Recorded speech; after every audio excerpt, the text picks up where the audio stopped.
why it's so slow on that. Hey, everybody. There you go. Ready for some D&D. Everyone. Oh, so we're actually streaming right now. Yeah. Hi, everybody. Welcome to another episode of D&D. Welcome back. Sorry, give us just a few minutes here. We're dealing with some technical difficulties, kind of, but having some issues with doing things that we don't like exactly. So I'm going to try. Oh, wait a minute. Did that just fix it? Don't. What was it? So all I did was change the file format when I was saving it to my. So it's not saved as a PNG. Oh. It's saved as a JPEG, but it looks like it's functioning. All right, Victor, let me try and save yours again. Anyway, so yeah, so we're loading in a couple of tokens here. We got somebody to do tokens for us, and it's pretty sweet. They're pretty good, and he's got a good price, so he's getting busy, and his price is going up, and it needs to stop going up because that's the reason he's busy. Just throwing that out there. What's your name? Oh man, let's don't say they're it. not watching. He didn't give us any subsidiaries. Don't say his name. It's amazing stuff for the price, though. It is. It's really good.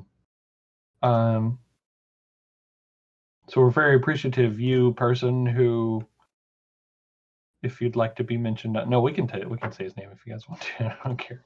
I don't care. Welcome back to another episode of D&D brought to you by the Battle Cry or Die Network, if you want to call us that. One of these days we'll be a network, promise. Maybe. We're super excited to be jumping back into our game here. So we had a brief discussion, and by brief I mean that everybody said one or the other. Been asked during the week, and we've decided to carry on with the guild's timeline here, little campaign. So it started out, with the intention of being a one-shot, did not end up being a one-shot, and is now proceeding into grander territory. But it's been fun. No pressure, DM. No worries, sir. So it's funny because I have the storyline already played out. I mean, we're doing a module, right? We're doing the Horde of the Dragon Queen module. We've just deviated a little bit because we've jumped over to this other group who are guild members coming in from the east, traveling in from the east to the west and carrying out an assortment of contracts whilst doing so.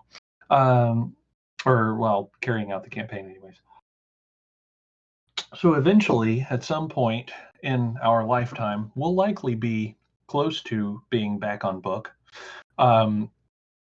At some point, maybe. But it's still super fun. So no worries about that. Okay. Where we left off is our party, the guild members, the Guild of Acquisitions and Tactical Support, aka G.O.A.T.S, arrived at this small city with this castle made out to be, or to have the appearance of a castle. Right, this mansion in the center of the city. This king who is like this halfling fellow who has this very high Napoleon complex, kind of looks down at people only figuratively because he's shorter than most everybody. So as he's looking up to people, he's looking down on them. And so he has this very arrogant kind of air about him. Whatever in our party comes and speaks to him because there are some issues going on in the city. Some things that the king has potentially been paid to either overlook or keep silent about, or to manage. The party's not 100% sure. There are rumors of sacrifices being donated from within the city, from within the people of the city, to what could potentially be an adult or greater blue dragon that exists up in the mountains north of the city. So now, when I say city, I use the term loosely. It's more closely the size of a town, a large town, but they're walled in, and they have a decent amount of wealth. The city lies at the base of this mountain, where they've dug in and done a bit of mining, and this mining is the primary source of their financial wealth. Some of which is being funneled out of the city, either unbeknownst to the king or overlooked by the king because of his payoff. So upon discovering all of this, our party decided to investigate upon receiving orders from their guild, when having presented additional information about this infiltration into the kingdom to the guild. And so upon investigating, found that there were some secret agents that were here. And these secret agents who had been invisible at the time were revealed and then slain. And upon their slaying, the party has decided, and I don't remember if you guys were leaving the king awake or asleep, like unconscious, if you were just stabilizing him. I know one of you had given him a health potion, I think, to make sure that he was not going to die. Yes. I'd given I gave it to somebody, I believe. Right. Just a basic one. I think it was a Pora. Was it you, a Pora? Unfortunately, I don't recall getting one. And then you poured it down his throat, type of thing. I don't remember. It seems like something a Pora would do, though. Okay, so upon doing all of that, well, that's kind of where you guys left off. You're just slain. You've been each awarded a significant amount of experience due to your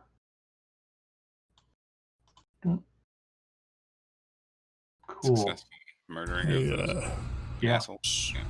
Should we check on the king? I don't really care.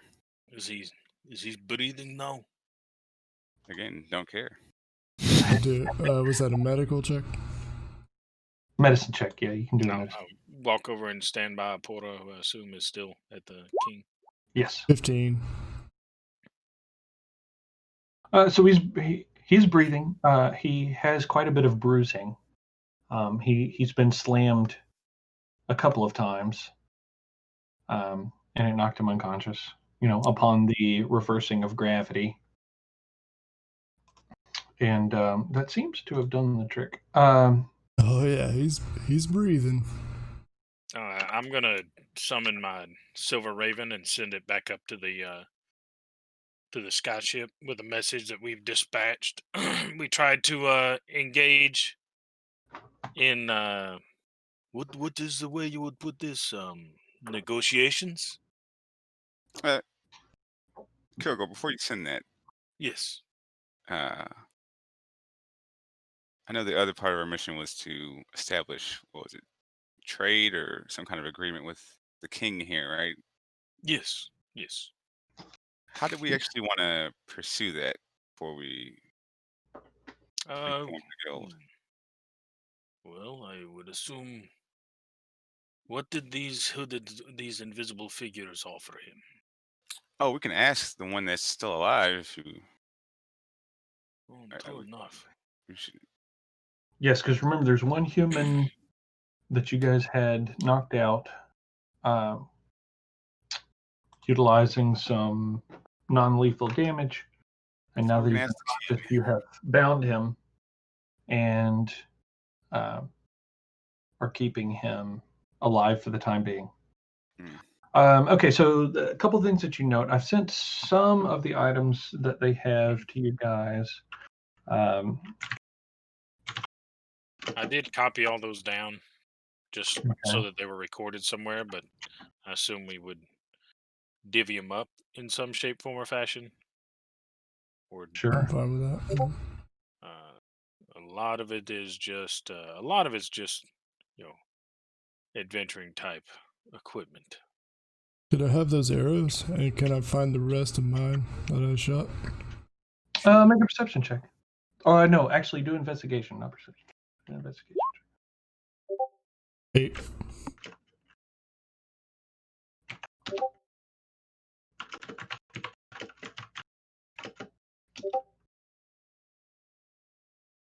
So do y'all want me to keep track of the list of items and who they go to, or how do y'all want to do that? Somebody else want to do it? Well, if you would like to maybe make some sort of, list of the things that we find, do we have a good way of storing these items if we find anything large? Or just a large quantity of items? That's a nice smoking pouch and pipe.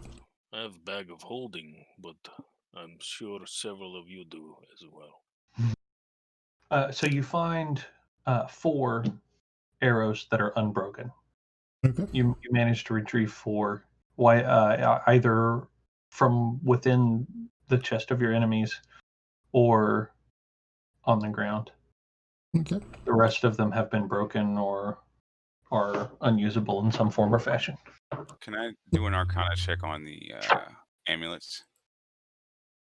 Yes, you can. Good.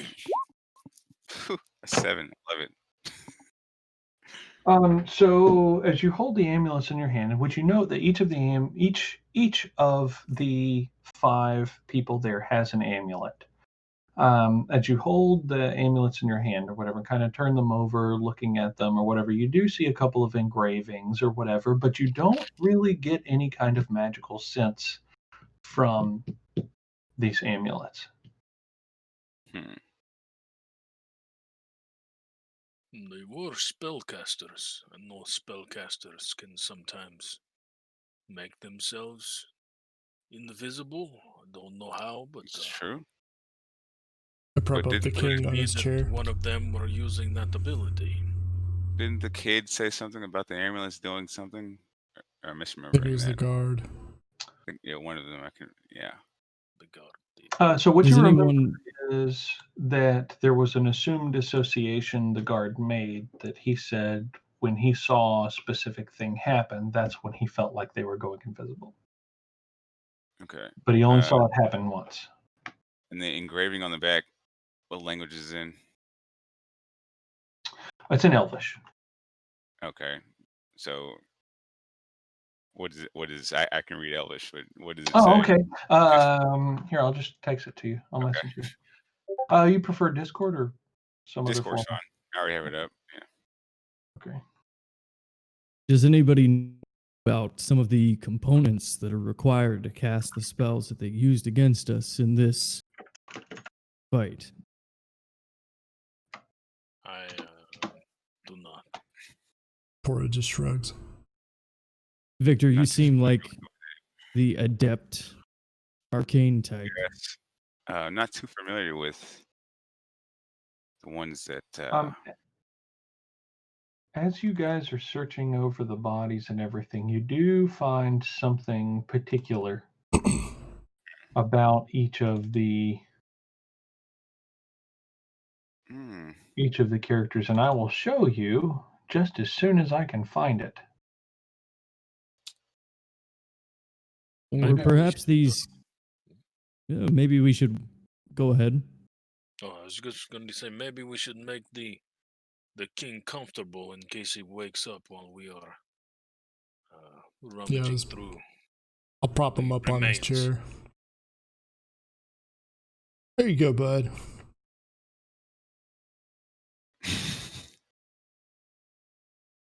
You're being Very way well. too nice. Maybe some of these people are using a focus of some kind to where they don't require components.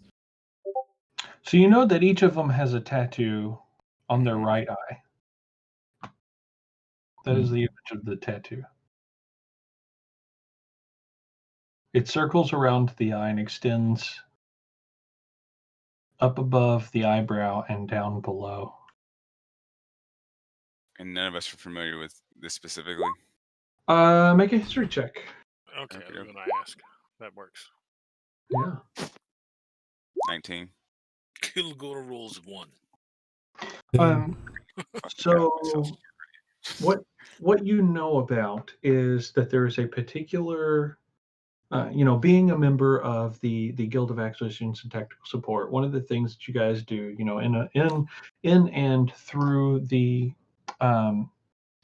goal of expansion is to familiarize yourselves with all available potential assets and resources, right? And so there's much information gathered and available in the guild. One of the things that the guild does is to inform its members of any potential either either high potential for beneficial allied corporations or guilds or whatever, or any other guilds that have the potential to be very threatening. So in the desire to gain multiple partnerships and expand, et cetera, this is one of the things that they seek out. Some of the information that you guys have been given is markings and things that are typically carried by other guilds, things like that, just so you guys have an awareness. This particular marking is a marking of a particular group that are essentially mercenary assassins. This particular group is hired out as assassins. So their typical form of work or whatever is that, to assassinate. Do we not know their name, the group name? The only name that they've been referred to so far is the Guild of Assassins. Anybody know anything about them? The symbol? Seems to be virtually nameless. sort of riffraff. Like to call themselves assassins. Like just a small group? What are they, Victor? Well, I'm assuming DM quite a few assassinations in like the continent, I guess, or is it just like a local thing, or we know that? So this particular group is hireable by anybody. So there are tales of which the tales are few and far between. The information that is specific about this group of people is fairly scarce. They typically either dispose of themselves if they're not going to make it out or make it back to their guild, or are disposed of by somebody else hired by that group, so as to keep information from circulating. So, Okay, well, no. So there are a couple of places that are confirmed that this particular guild has shown up.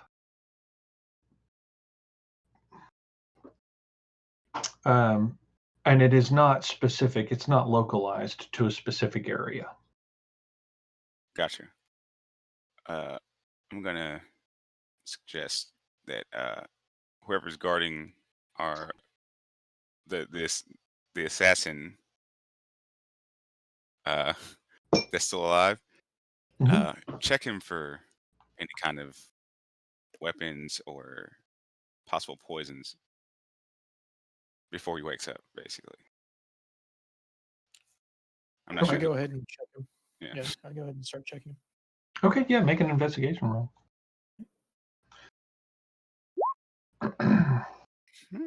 Very thorough. I know about this guy. other antics. Briefly. So you're digging through his various, his cloak, his robing, his pouch, the little pack he has on his side, whatever. You find some blank parchments. You find a little vial of some kind of liquid in it. It seems to be a clear liquid. You find like the various like basic accoutrements. He's got like a bedroll. He's got like he's got a couple of rations in his pack or whatever. You find a little bag of gold on him. It's got like 180 pieces of gold in it. You find like a tinder box and some things like that. As you're searching around him and kind of through him or whatever, one of the things that you notice is he has a tattoo that is nearly covering his chest. As you're kind of searching through his robes or whatever. So, Herrick, make an Arcana check.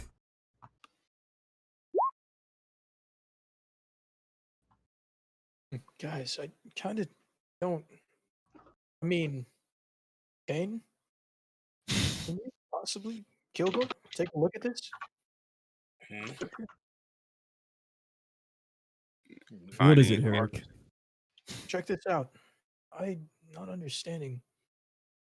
And then I kind of literally like rip his shirt open.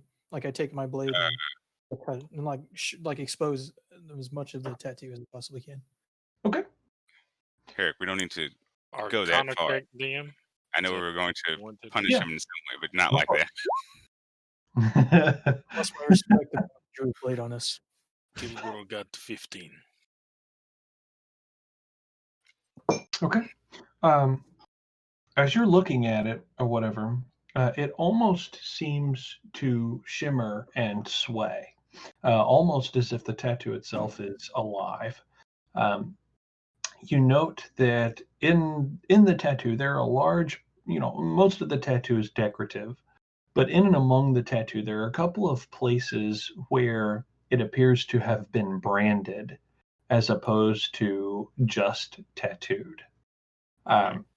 Is it, am I correct in assuming it's a magical tattoo? Yes, absolutely. Kilgore probably wouldn't know a whole lot about like the arcane stuff, but he would like to get some magic tattoos, so he has probably looked into them at some point. Sure, yeah. Because he's got tattoos on him, but none of them are magical currently. Sure. Some of the symbols, so as each of you are looking at them or whatever, some of the symbols that you note are from ancient elven origins. Something that hasn't been seen for a millennia. He's a These are human? definitely magic tattoos. He is a human. That's This- very interesting. This looks elvish. I can't read it. Can any of you?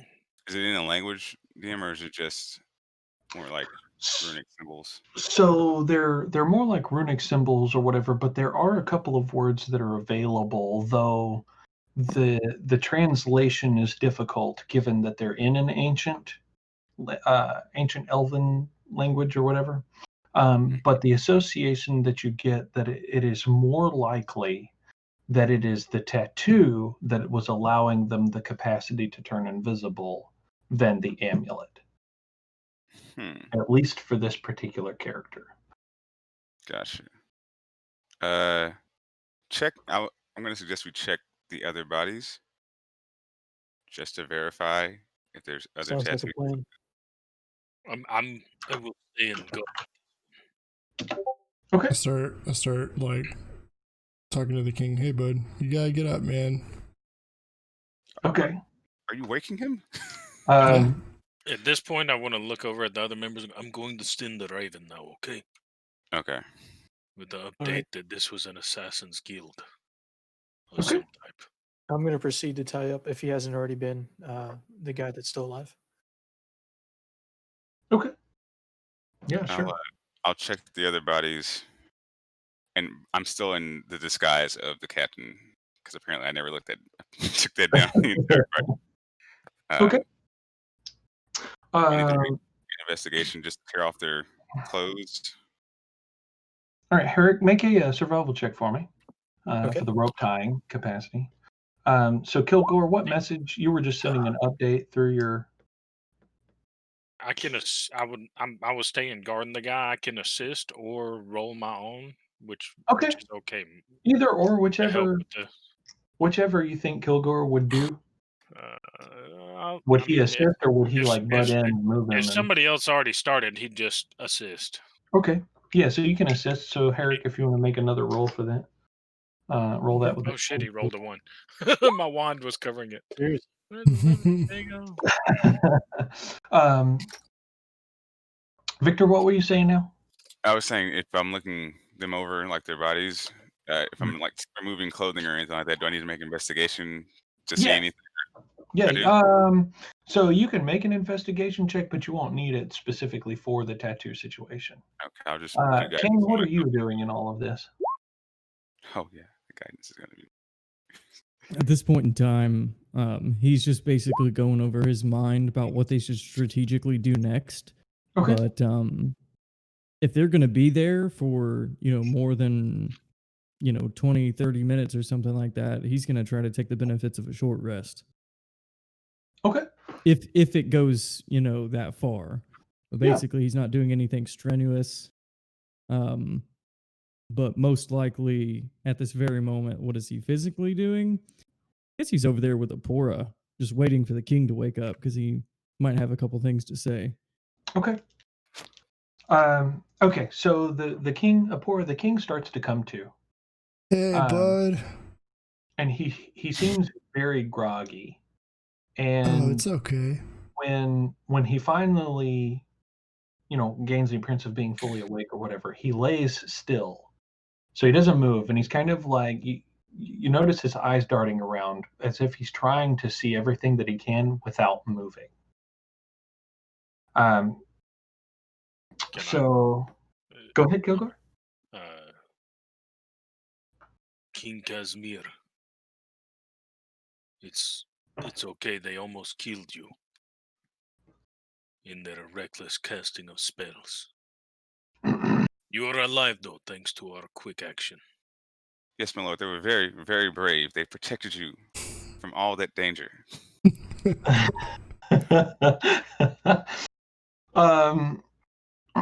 No, it only changes your appearance, right? Not your voice, also.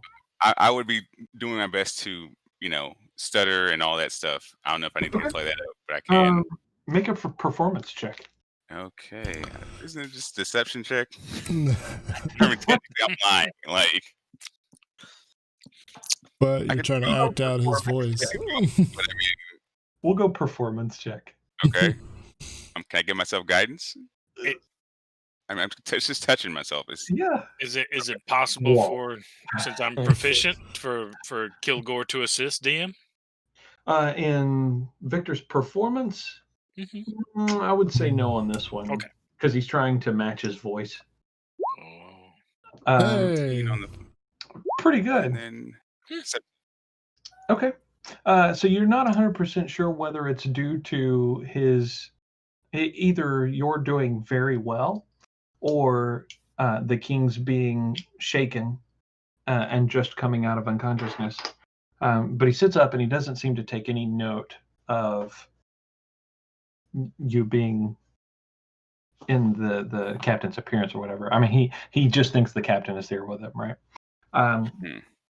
So in a very high state of nervousness with anxiety accompanied or whatever, he begins to kind of spill. He begins to spill everything. He informs you guys that they were hired. He thinks that they had some kind of control spell cast over him. There were times when it seemed as if he was only looking through his eyes, but not saying or not saying or doing the things he was saying or doing. It was like a bad dream at times.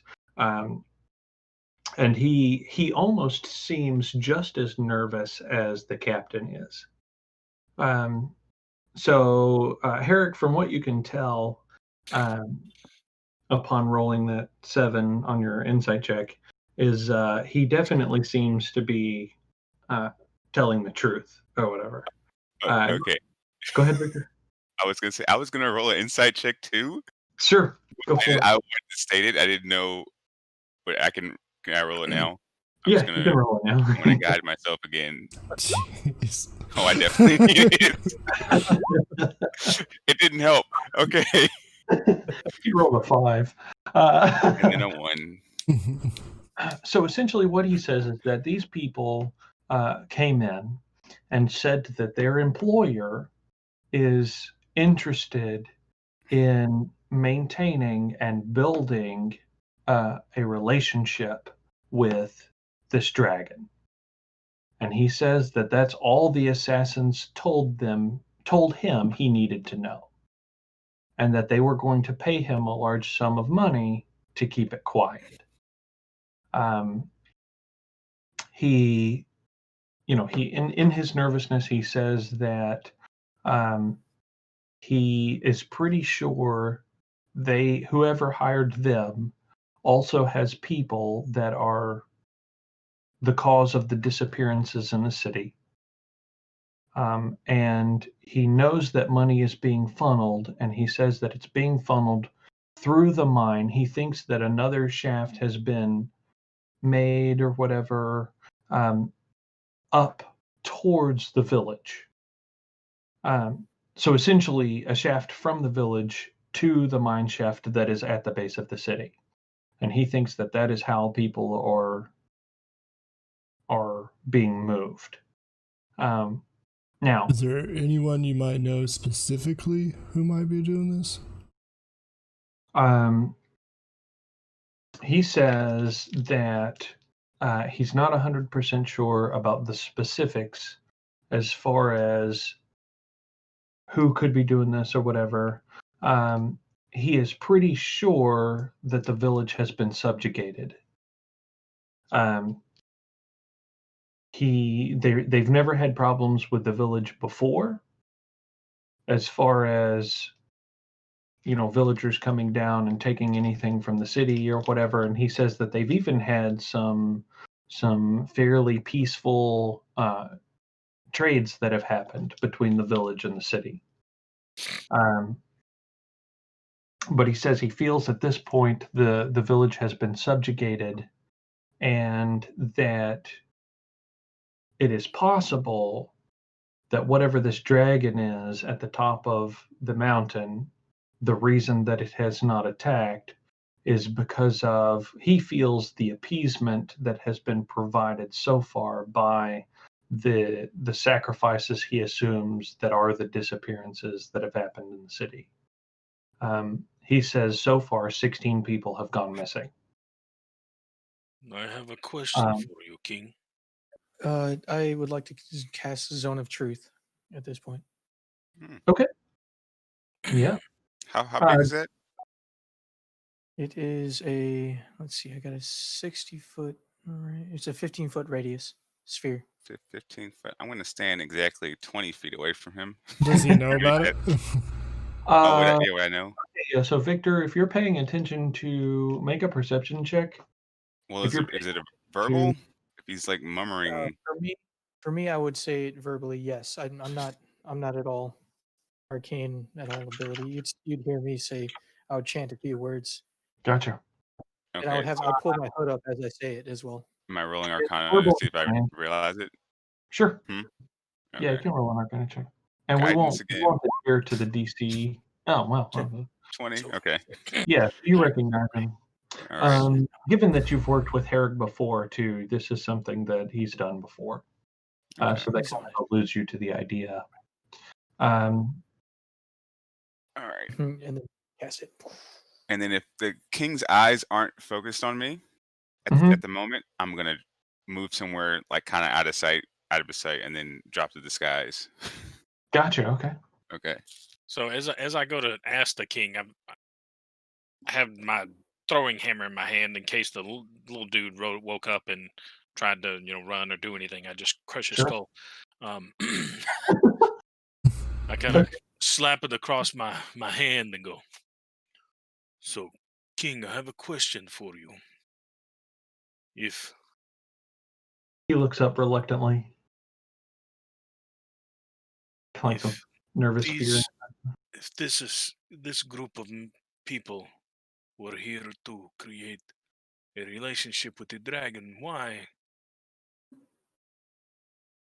try and spark a relationship with our guild and ask us to come here and rid you of the dragon? And then welcome us so warmly." And then I'm going to do an insight check to whatever he says. Okay. So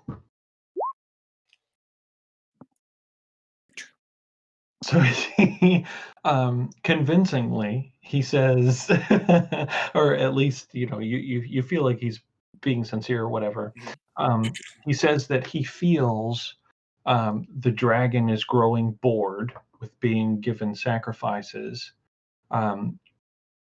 and had convinced the people that were with him that hiring you guys to get rid of the dragon would both provide the dragon some entertainment as well as create the illusion to the people of the city that he and the guard, the city guard or whatever, were standing against the dragon rather than trying to appease it or appeal to it. And so that's what he had. That's the argument he made to the people that were essentially had taken control of the city. And Okay. so they. Nope, sorry. Go ahead. I was going to say, and he says that they agreed, and they agreed, and that's when he sent out the hiring contract. So I'll. So now the question stands: do you want to stand by that contract, King? He says, now that they are gone, he absolutely needs the dragon gone. Understand that possible renegotiation may be required by our superiors. Yes? He says, in a nervous and jittery, and it almost seems like he's getting to nearly the same level of nervousness as the guard captain.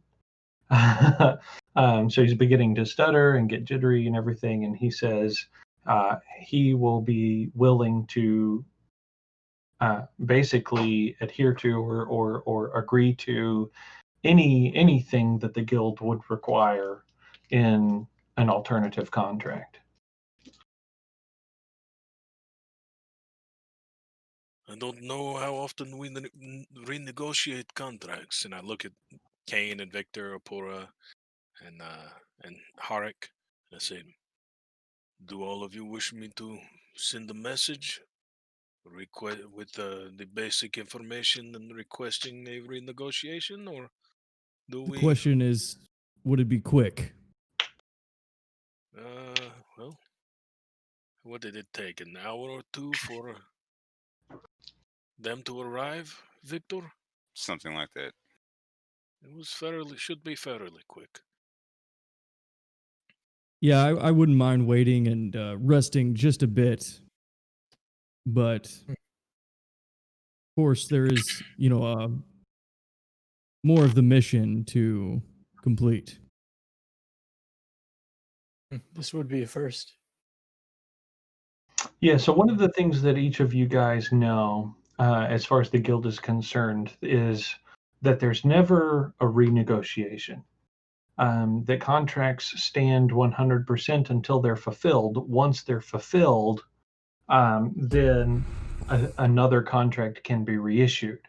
However, what has happened in the past is that the guild has issued a second contract that supersedes the first.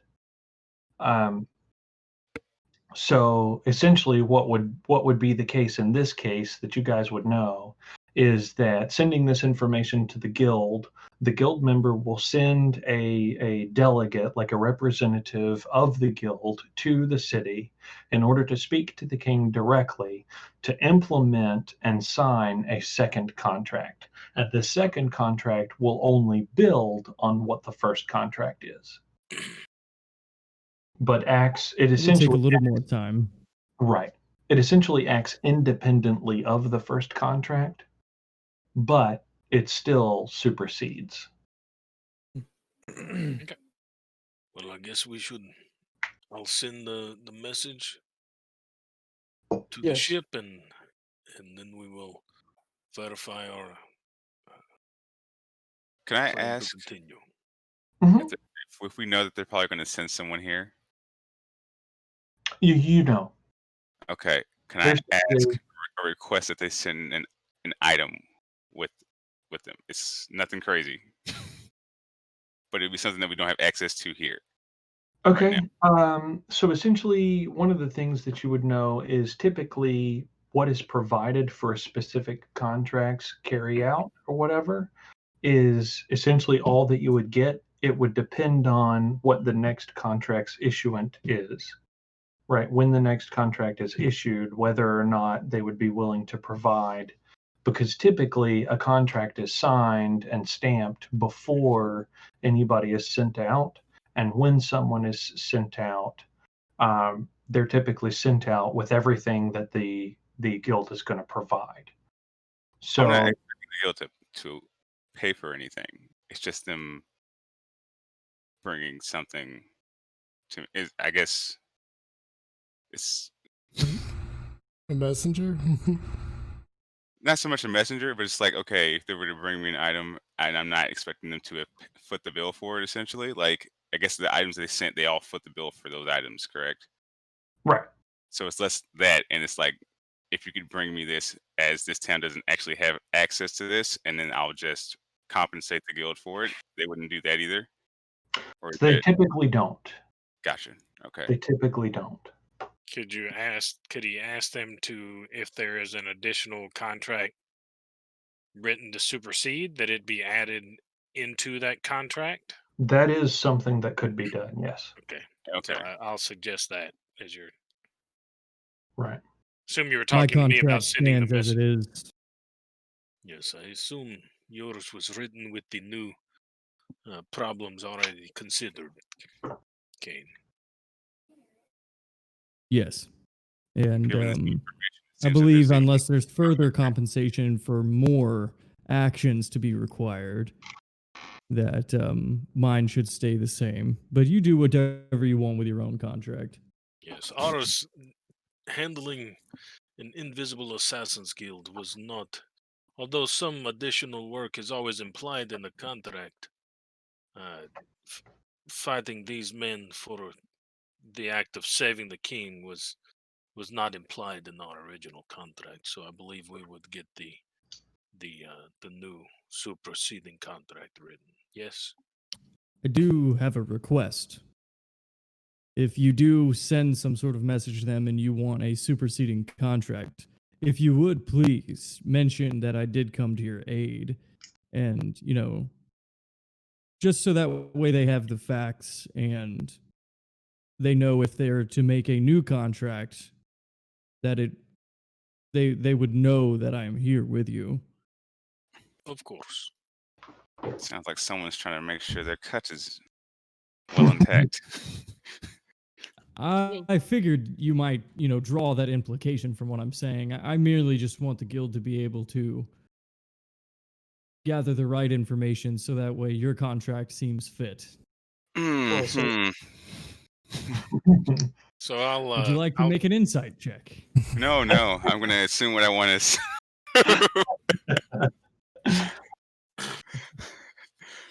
It looks like we're actually done here. Should we get the kid? Start heading to the Sir, you village? are poor. I don't know what you're smoking right now. You, sir, are jumping the gun. So DM Kilgore will go over what he's going to send the court, and everybody here. I'm just going to say it so we can kind of Sure. go through it quickly. As Yeah. far as what the message would be, it would be Uh, Kane and Herrick arrived. Right. Negotiations with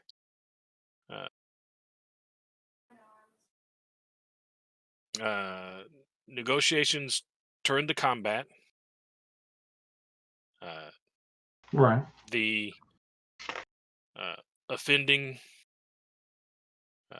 members were found to be of an assassin's guild. Right. King is safe and willing to proceed with contract and superseding contract for our initial team. Okay. Please advise ASAP. Okay. Now, DM, I do have a question about Kane's knowledge here. With Sure. the people that we all just defeated in combat, would he assume or be able to, kind of put together that those are the people detailed in his contract? Because they Right. kind of just gave like a description of, oh, there are people manipulating the king. Right. Boom.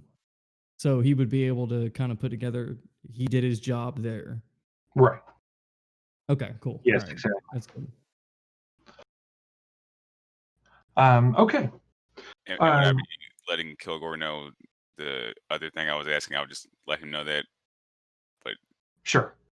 and I'm just sending that to you, DM, just so you can okay it or not okay it or whatever. Right. Okay. So one of the things that you guys understand too is that in the issuance of a second contract or whatever, typically the second contract that comes through, or when it comes through, it is generally specific to each person. That if the first contract was a group contract, that a second contract includes more specificity. And so this is a situation where you guys would each expect a second paper if you were to be included in the second contract or the second issuance of contract, whatever. That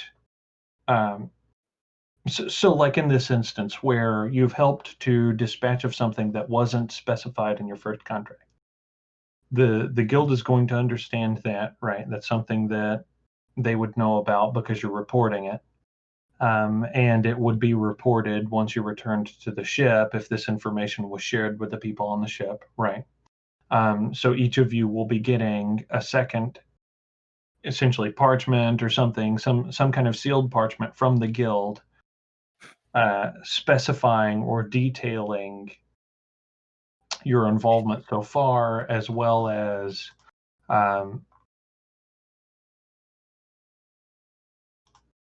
okay. Detailing what you guys have done so far and how that's going to influence what you guys get from or in addition to the primary contract, and then how they want you to proceed if they want you to. It could be an order just to return back to the guild. Sometimes when an order like that is given, everything else that they plan on issuing is received once at the guild. But every now and then, when a second contract is issued, you guys understand what I'm saying? Am I making sense? Yes. Yes. Yeah. Apor, you look confused. No, yeah. Oh, okay. Just making sure. Okay. Nice. All right. Cool. So one of the things that the king divulges to you or enlightens you guys of is that the dragon that he's seen, because he has seen it already, it almost has seemed to threaten the city, but he felt like the people that were that had taken control of him and the city or whatever had been doing something to stave off any attacks. That the dragon is massive. I asked the king if the dragon is in command of any subsequent forces, any mass forces, He maybe a says captain, a champion. so. He says that he believes the village has been subjugated, but he doesn't know to what level they serve or how loyal they are to the dragon. Um, he says that it it could be possible that if you guys were to go through the village or to the village and make your intent known, that your intent is to defeat the dragon, um, they might stand against you, or someone from the village might go to alert the dragon. If their subjugation goes to that extent, but they also might stand with you against it so as to free themselves from the dragon. The village of DM? mixed nature. Uh-huh. Thank you, my. I bow. Okay.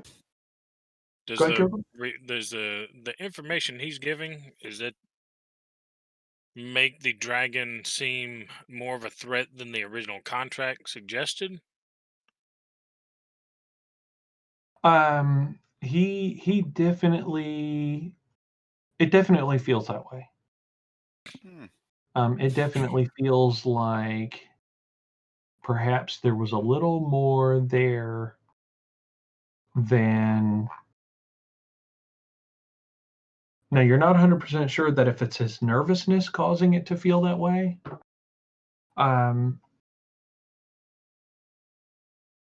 Or, if it's his fear, perhaps he hasn't had any interactions with dragons prior to.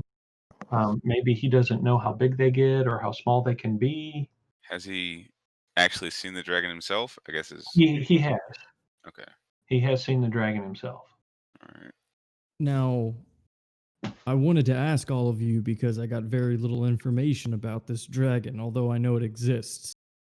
Besides the fact that it is blue, what do you all know about it as it pertains to the information that the guild gave you? An adult. Being an adult, yeah. At least. Yeah, So you know that it is at least of adult age. correct. Now, we might be able to put together some of the knowledge that we have about dragons collectively and form a plan. I would be okay with doing that while we're waiting on this message to return to us. Sure. Does that sound fair? I have no objections. Sounds fair. Sure, Fine with me, bro. that is fine. Very well. Let us send this message and see what the guild has to say. So I'll send the message and add in the detail of the dragon possibly being of greater threat, a notably greater threat than originally implied. I didn't mishear this, right? That there's more than just the five we fought. Is that what the king was telling us, or was that? So he said that it is possible they have servants that work in the city that are the cause of the disappearances. Gotcha. He's not 100% sure if it was those that were in with him that were going out into the city, or if there's been some kind of organization involvement. Whoever hired the guild also hired people to function in the city to do this thing, or what the case was there. Mm-hmm. I have a question, guys. Why don't we use this guy as an example? Take him out to the streets. The king? No, No, the assassin. Are you talking about killing him in front of the villagers? Or drawing out his friends to help save him. So you're ready for another fight right now? Yes. Okay. Jericho wasn't talking to you. At that point, I use hide in plain sight. Okay. Maybe we should find somewhere to I rest for a just bit want to with know him. what's in the pipe. Honestly, I didn't hear. What'd you say? I said, Say what's in again. the pipe? What are you smoking? I think it would not be bad to display the dead ones. As far as leaving the live one out in the open, not until we pull all information possible from him. Also, I'm pretty sure Um, he's bleeding profusely. Herrick, make a stealth check real quick. Oh, jeez. Oh. And I'll I'm gonna Very pull well. out my dagger, which is got an eagle's head carved into the handle, Okay. and kneel down next to the man and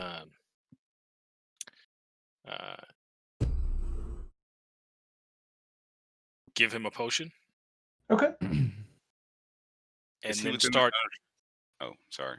No, go ahead. And then Okay. start carving the obviously arcane parts of the tattoo off of him. Ew. Okay. So I've healed him, so he Right. doesn't die. Yeah. And then I'm going to start removing the carefully removing around the tattoo that is obviously arcane. Someone stuffed something in his mouth. This is gonna be very loud. So Is he within the zone of truth? That's what I was just trying to make sure. Yes. yeah, you're still within the zone of truth. No, Or it he was is. the guy. Yeah, okay. Not Victor.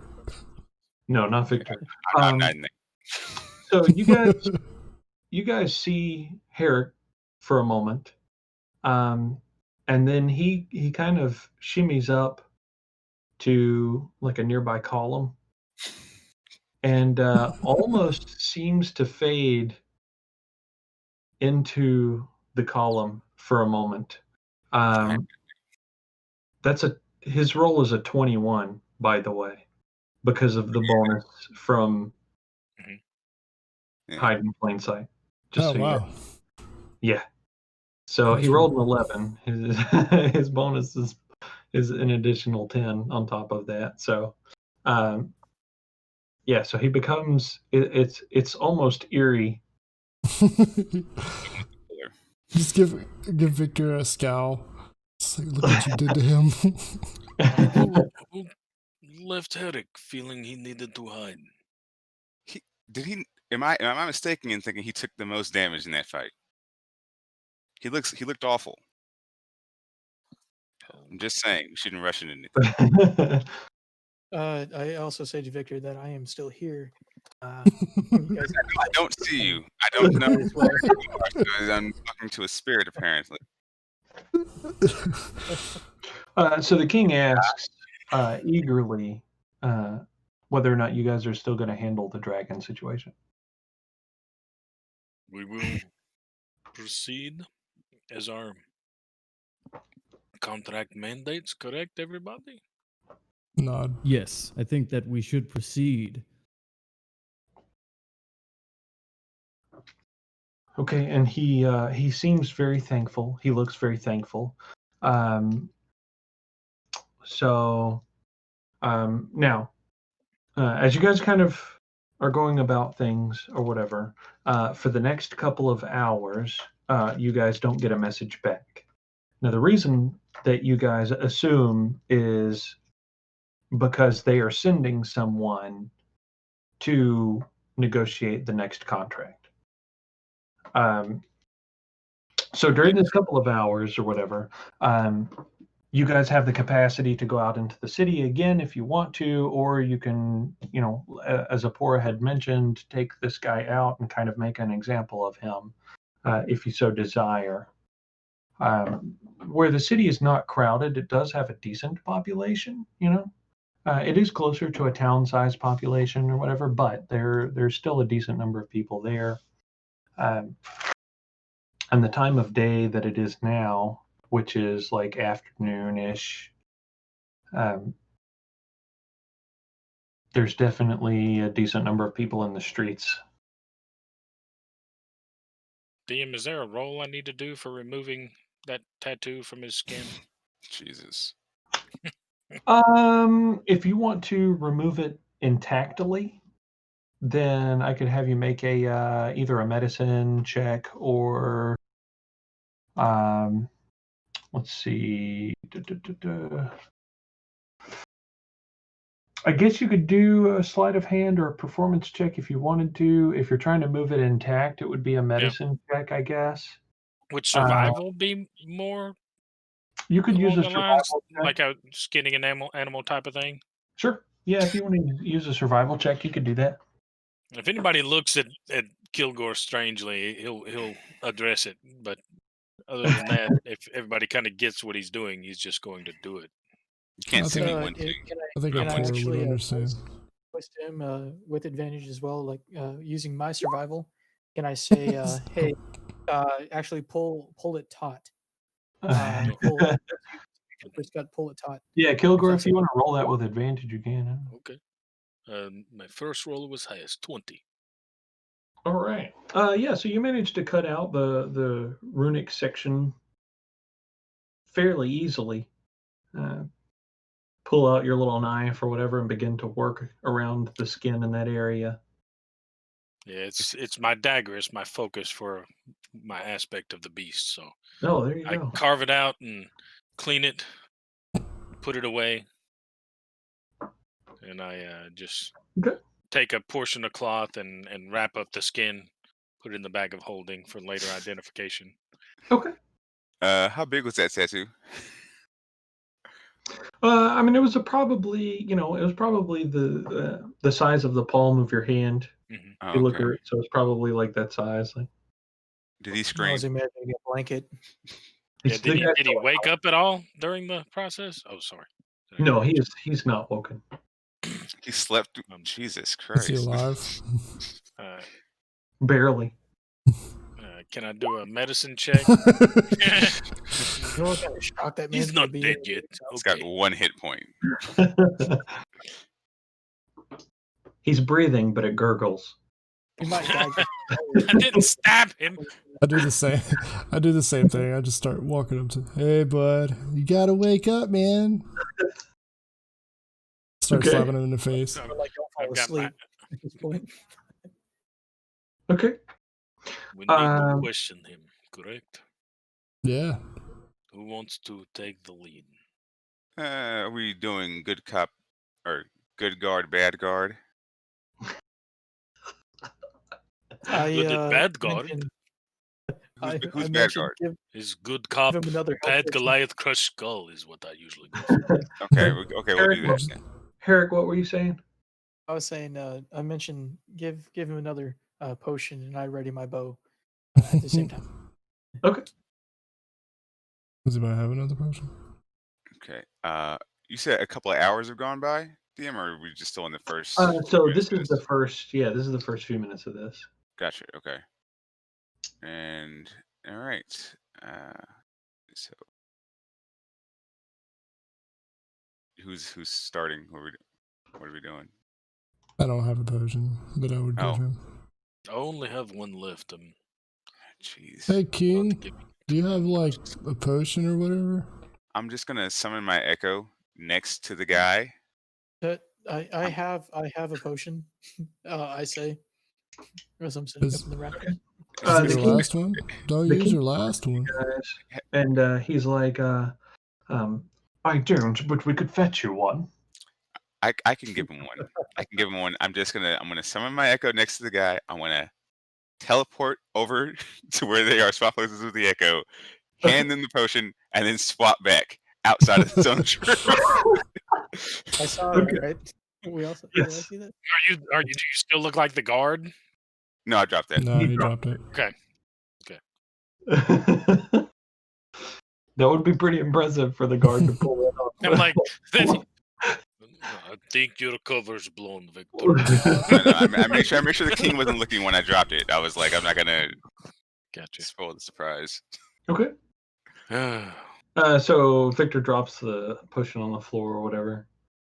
I would have handed it to one of them if they were around the guy. Oh yeah. Okay. Also, ready in action. Just have my scimitar out if he tries to.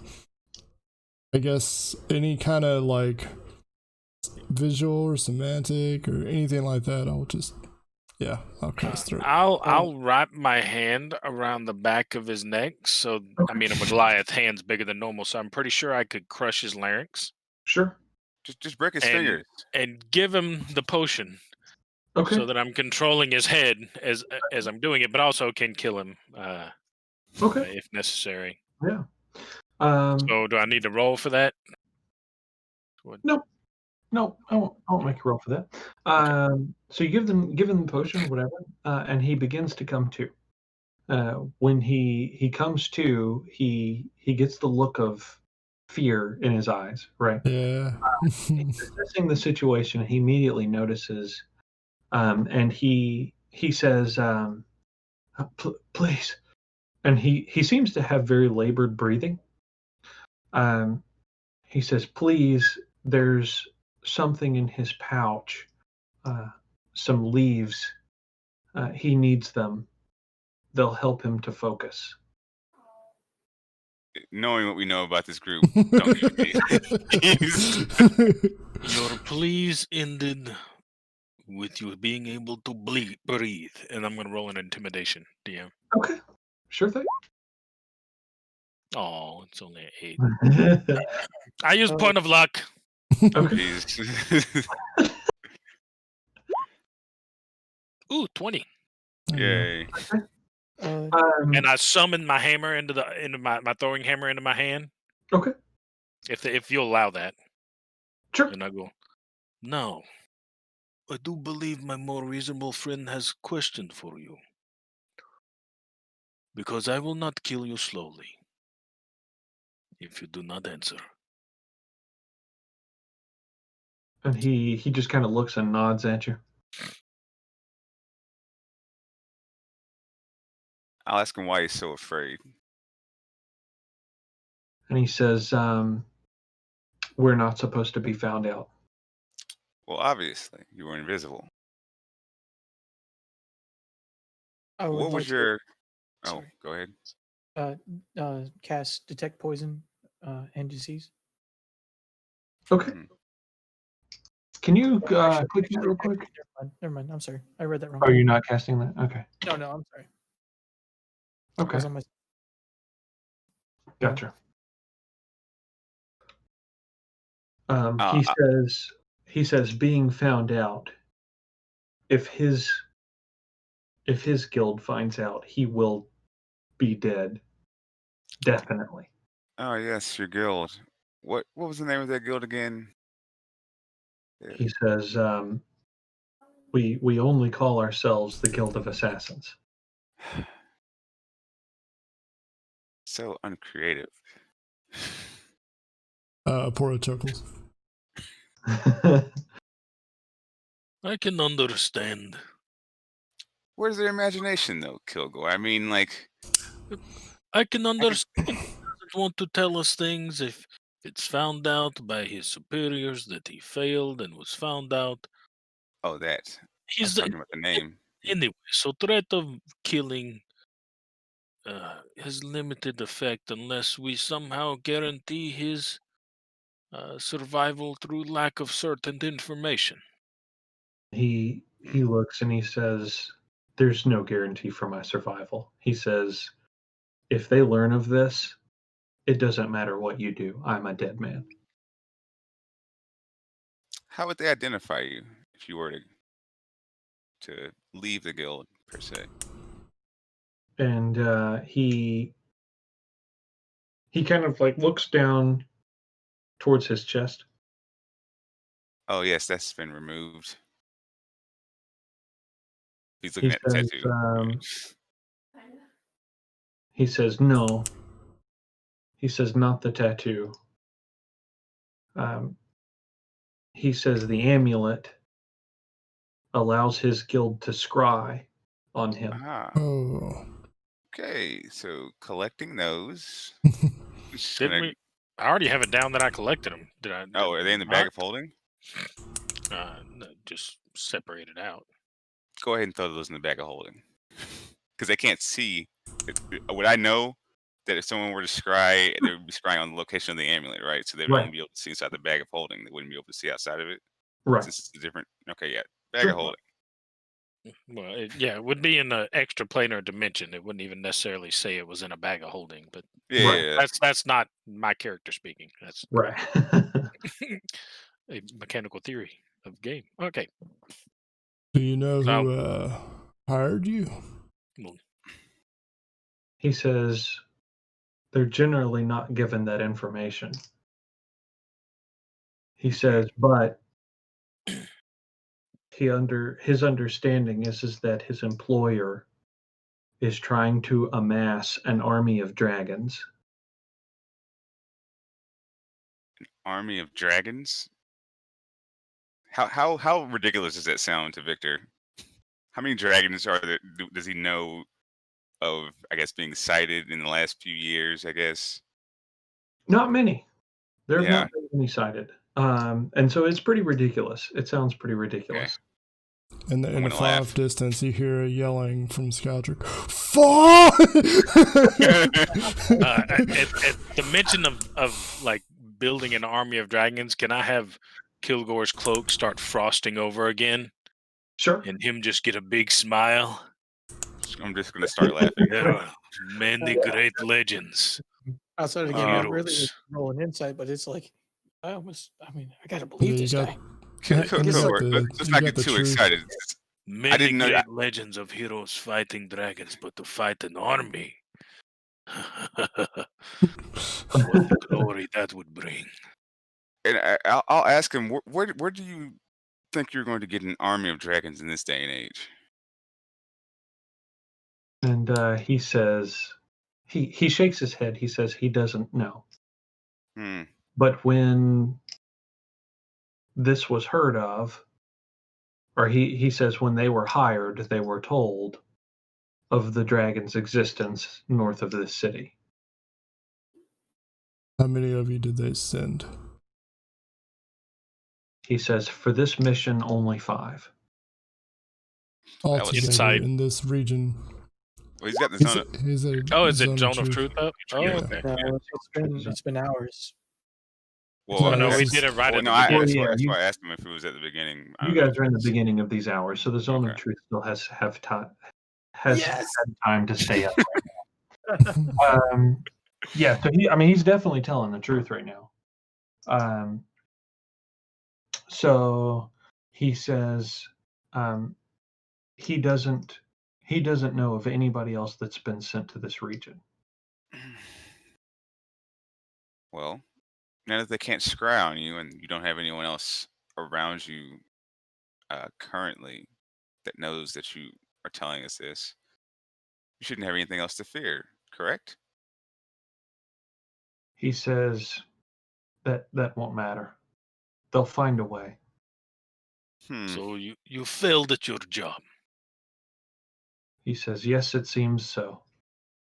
So you die here or you die running. That is your options, correct?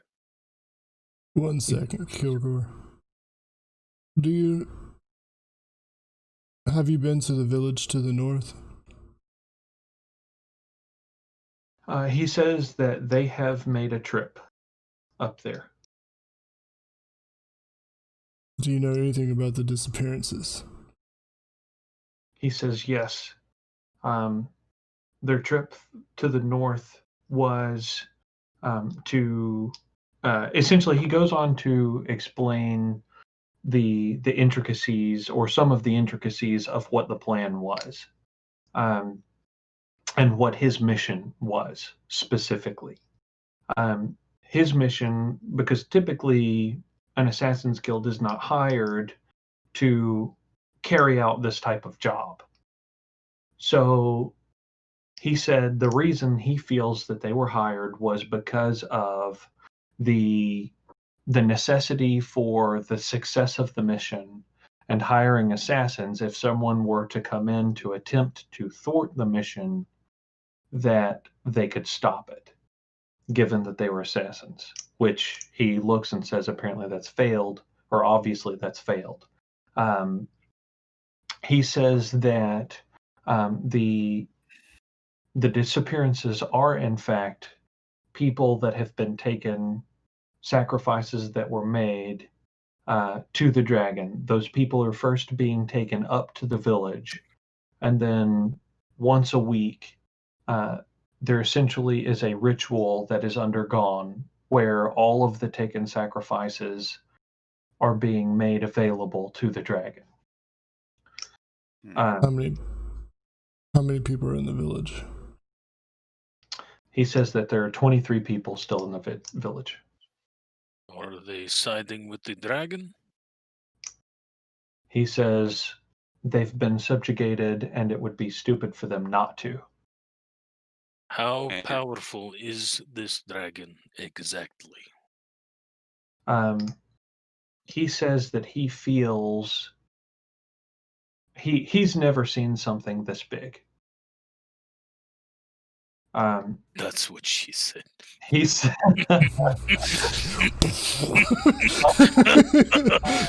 Okay, I repeat the question again. Are those 23 people going to be sided with the dragon? would they attack us?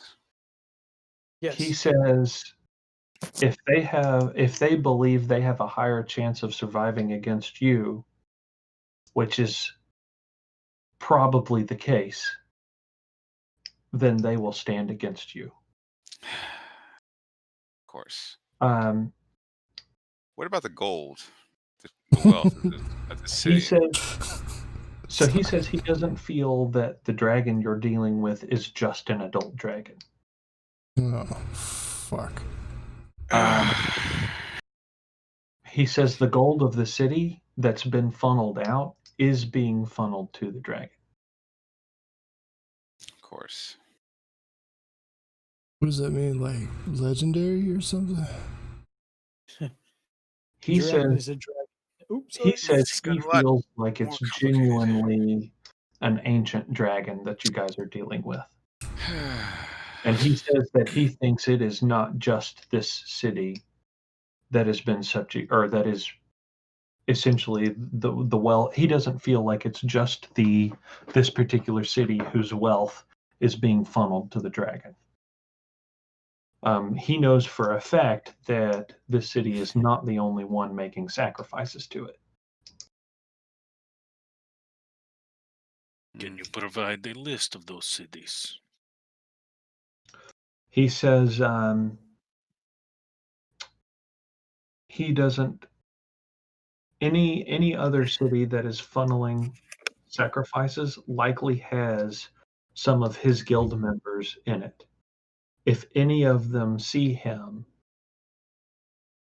he's probably going to die. So he says there's no way for him to go and gain that other information without dying or without putting himself at risk. So he would never be able to bring that information back to you. Do we know the Sure. layout of this, I guess, this area to the where we would know, like, how close those other cities are? I guess. Yeah, so you have a general layout of the area. That's one of the things that's provided to you as general information. And so you do know that there is to the west, probably a couple of days' travel, another kingdom. And this kingdom is legitimately much larger than the kingdom that you're dealing with now. Now, when I say that, when I say much larger, I mean it is like 5 or 6 times the size of the city that you're in. So there is a much larger volume of wealth, of peoples, of so it's like southwest from where you are. That is the next closest, essentially, kingdom. As far as something to the east of you, most of what is to the east of you have been villages, but a significant portion southeast of you, there is another kingdom that exists.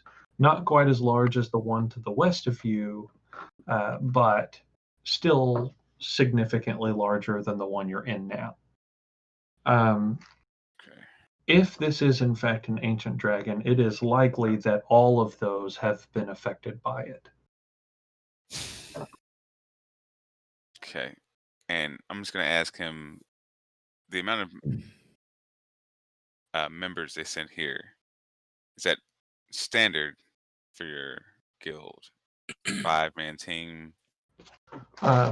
He says that this mission is absolutely not standard whatsoever. but he course. says that he feels, because of the amount of pay that was given,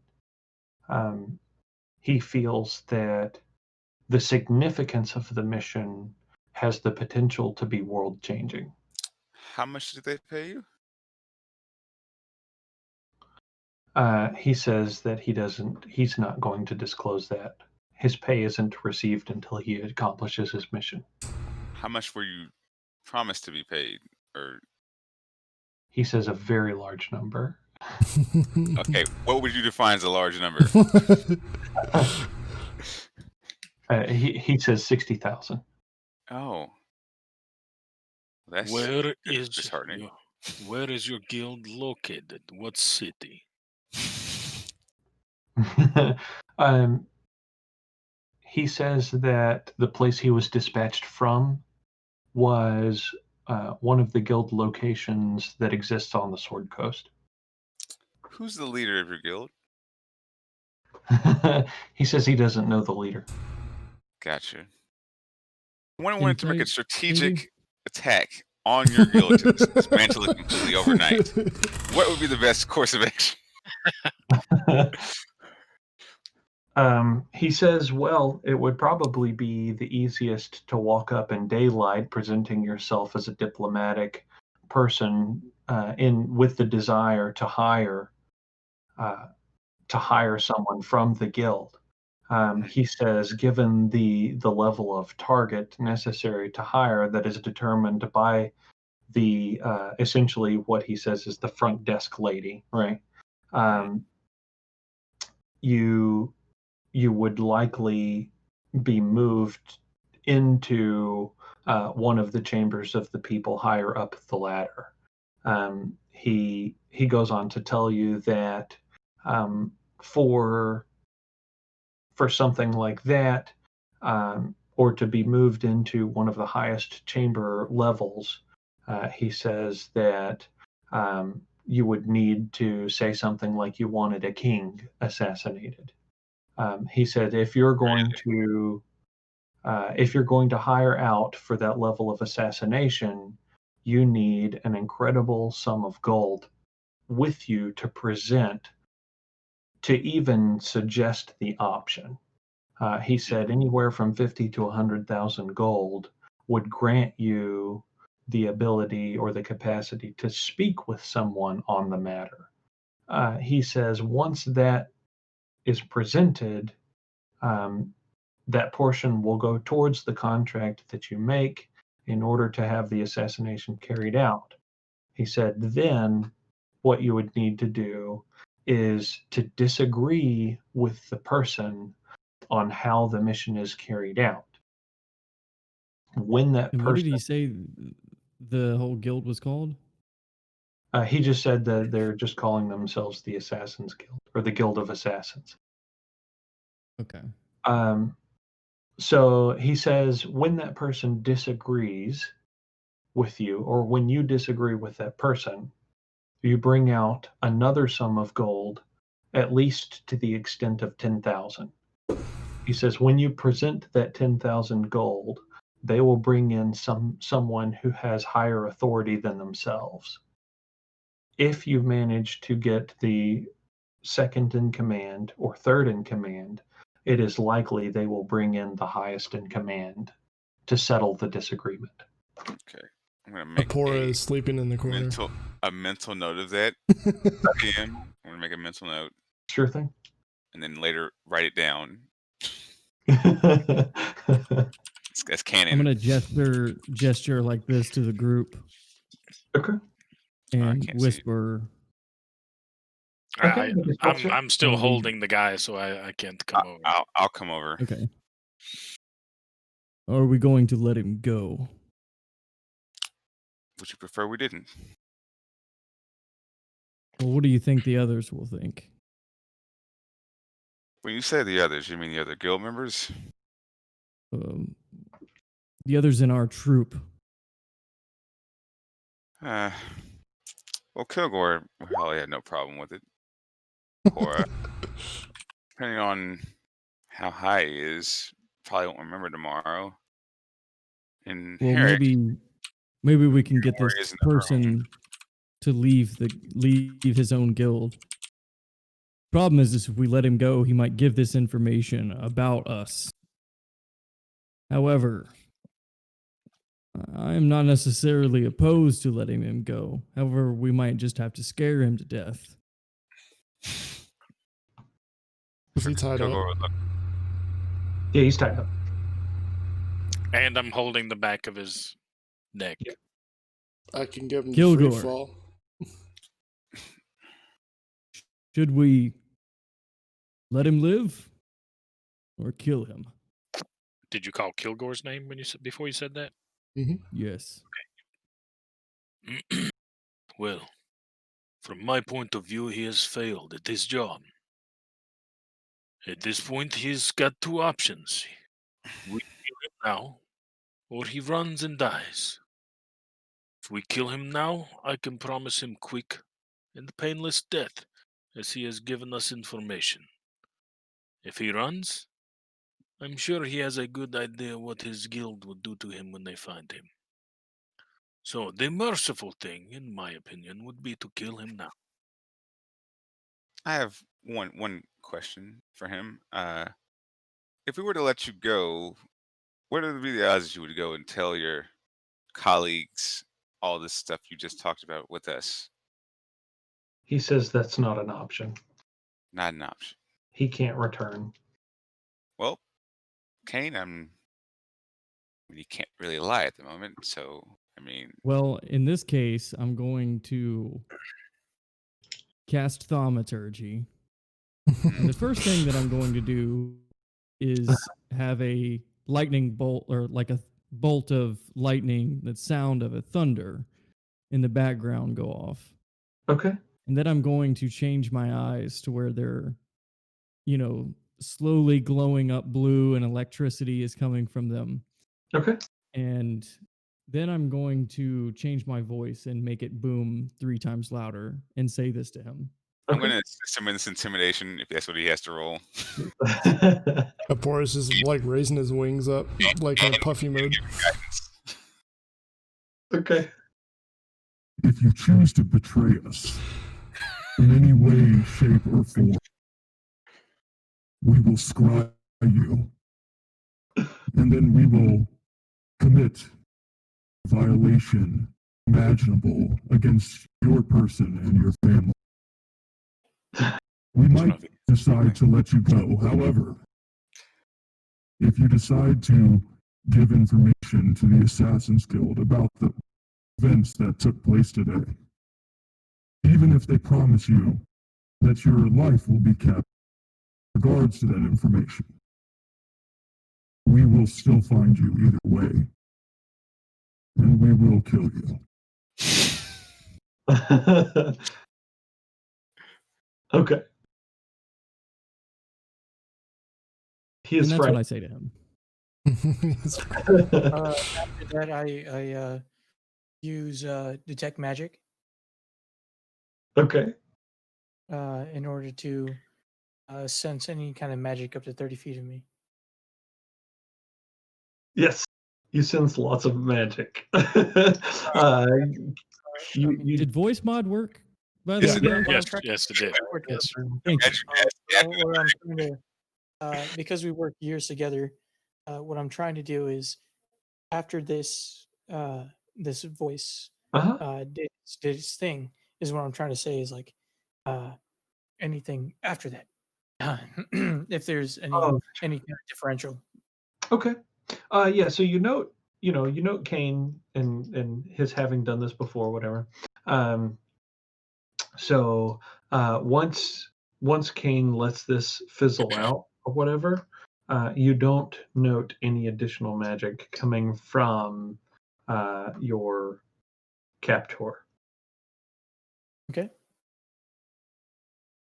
or captured person. Okay. And then I use another perception roll to see if I can see anything in the immediate area. Okay. I can't see shit. You're rolling 9. So it doesn't. Yeah, you don't seem to note anything, though. The only thing that you do note is the king has made his way out of the chamber. Where did he go? Exactly. So he stood up and walked back through the arch Uh-huh. at the rear of the room. I'm gonna Um, go ahead and follow him back there. okay. That's okay. Just to see. Yeah. I do. I do whistle, and hopefully, that gives somebody the attention that something's amiss. Yeah, I so you do kind that. of alert Victor. Victor kind of takes note of your whistle or whatever. So Victor, you follow him back or whatever, and he seems to go to some like bed chambers or whatever. Turns it over. So he goes around the arch. He turns back to the left. He walks down this hallway for a little ways, and he turns into the right. As you peer into it or whatever, it appears to be an immaculate bedchamber with a decent number of riches. He walks over to this kind of countertop, like dresser thing that he has. That has some shelving on the back of it. On the shelving, there is a significant portion of glass vials or whatever. And the vials are all different sizes and shapes or whatever. He takes down like 5, and he kind of sets them into this. So like there's this tray thing that looks like half a crate that's been cut in half or whatever, but it is fine carved wood with like this velvet interior. And he sets all of these glass vials into this, and he begins to make his way back out. And so he kind of sees you or whatever and nods, and he holds the tray up to you for you to take one. Mm-hmm. I'm gonna examine this. Sure. You can make an investigation check. Okay. As you're looking at it or whatever, as you're inspecting it, he mentions shit. to you. He says, "Oh, it's just a health potion." He says, "Never mind the different bottle." Mm-hmm. Arcana check. Okay. 22. Any magical shenanigans? Nope, none that you can tell or whatever. Okay. All right. For all intents and purposes, everything that all superficial indicators point to what he's telling you. Okay. So he then begins to shuffle down the hall back towards the archway. All right. I'm just gonna come back into the room and let everyone know the king has brought a generous gift of health potions for us. I'm gonna- Thanks, says, dude. He says, "Yes, So walks up and takes one. it seems that you guys were low." I am yell good. at Apora, and I say, really, I yell really super loud. I say, "Drop that vial." Okay. Maybe don't drop it, okay? Oh. Just So- don't drink it. How about that for Make it right? make a dexterity saving throw real quick. Jesus. Why were you sleeping? Son of bitch. 18. Oh, So great. you start to drop or whatever, but then Kilgore says that, and maybe like you reach down to grab it and kind of do the juggling thing, and you grab hold of it and steady. I open it and I sniff it. It smells like a health potion. Oh, okay. I That's use good, guys. detect disease. Okay. Yeah, no, you don't. Myself. I'm sorry. As you're inspecting the glass vial or whatever with its contents or whatever, you don't sense any kind of any of those things. Perfect. Can I put it in my bag? I just laugh. I laugh up. Invisible. Take that as a yes. I think that means it's poison Apora. Definitely shouldn't drink it. Not at all. I don't say a word. I don't believe you. Oh, with the 21, you don't believe it, son of a bitch. You make an insight check Oh opposing. god. This is dumb. Oh, okay, I guess I won't drink it. I mean, I don't think it would mix well with your other medications. Just looking at him confused. You know what? What You know what? medications? Oh, never mind. Do what you will. Before it sneaks out.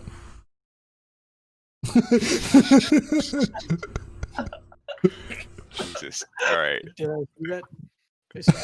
No, it was above game. It's not what I'm doing. That's not what report is doing. Oh, okay. Darn. Still don't know how he gets high. Through osmosis. Mushrooms. A lot of mushrooms. Particular mushrooms. In portions. 3/4s, 3/11s, etc. Do you guys want to take a quick break for snacks and drinks? Sure. Short Order some rest, pizza. all that. Yeah. Get me moving a little bit. Cool. I was going to mention something to our chat, to our viewers tonight, and I only said that to drive them crazy because I can't remember at all what it was I was What was he gonna say? So, yeah. Cool. All right. How much is a standard health potion heal? Is it 1d4 plus 4? Yes, but these are greater healing potions. Oh, okay. I will add that to the list and then just take a run. Greater. What's that mean again? I'm sorry. That's what I was going to actually ask. They want to interrupt, but what is our health potion actually at it? Yeah, let's see. I'm pretty sure it's 44 plus 4. Yeah. Greater healing potion. So 4d4, you said? Yes, sir. 4d4 plus 4. Not 44 plus 4, but 4 die 4 plus 4. That's a greater, you said? Yes. Okay. I'm just going to do a standard one. 4 plus 4d4? Yep. Let's see. Okay. Because that's before, I'll be right back. before this whole I just Are we still streaming? Did he pause the stream? I would imagine, but streaming, I right? think he slipped up a couple of times and didn't, but He I feel like has. he did. Every time that we do go to break, I honestly believe that we do not stop streaming. And that's because it's kind of like behind the scenes type of deal. Hi, stream. So, Do you guys know if we're streaming? as far as I'm concerned, we should consider that we're streaming right now. So all you're gonna do is just like, hey, background, behind the scenes type of deal. Not even worry about whether or not we're streaming. That's why it's kind of like you're always like you're live. That's you're literally an actor right now, and you're getting paid. Right. I mean, like, I'll be right describe back. to you just how exactly you act behind the camera. You know. So I mean, like, you are who you are. That's why I'm willing to watch what kind of person you are, so enjoy, and like my question is right now is like, where did you come up with Kane?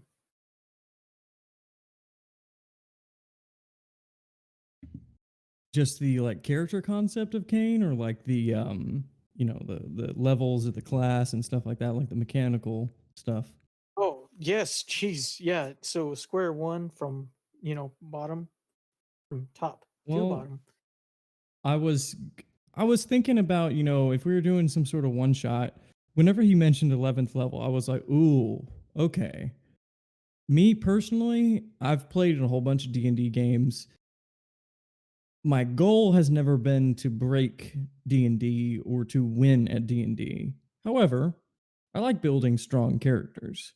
And so I went online and kind of like was looking at some different builds and stuff.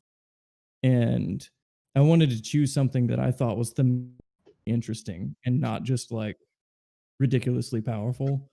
So I was in a bunch of different builds and stuff, and I saw the Storm Cleric thing, and I was like, well, I almost never play just a full caster. And So then I got the idea, well, maybe I should go with this build and, change it a little bit to how I like it.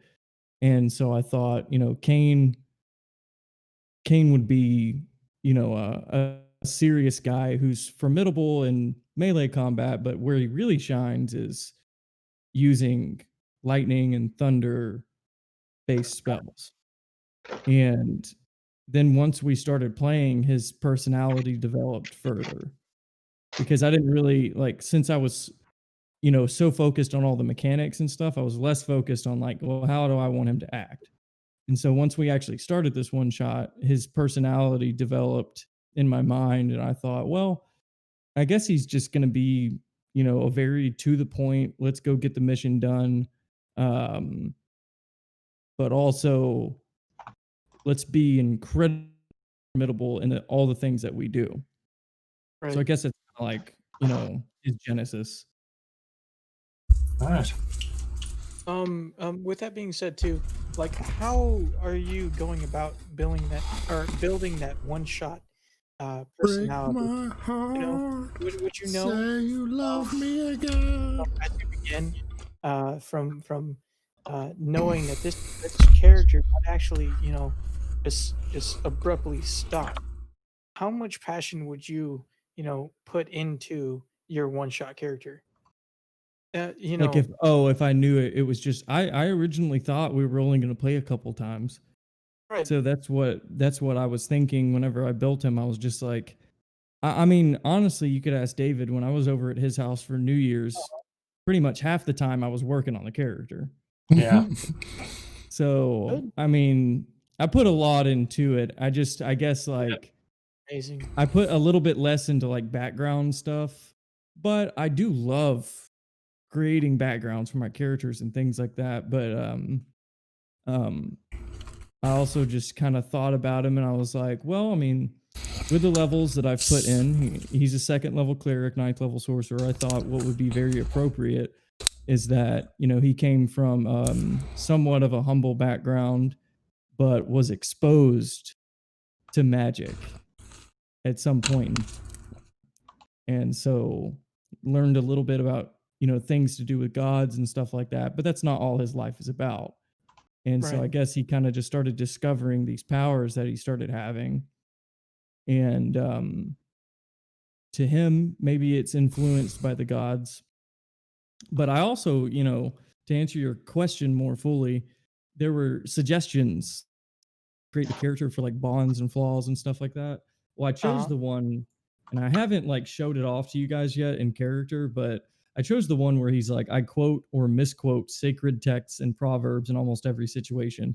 So every time that we've played this, I've had Bible verses up for Yes. him to quote.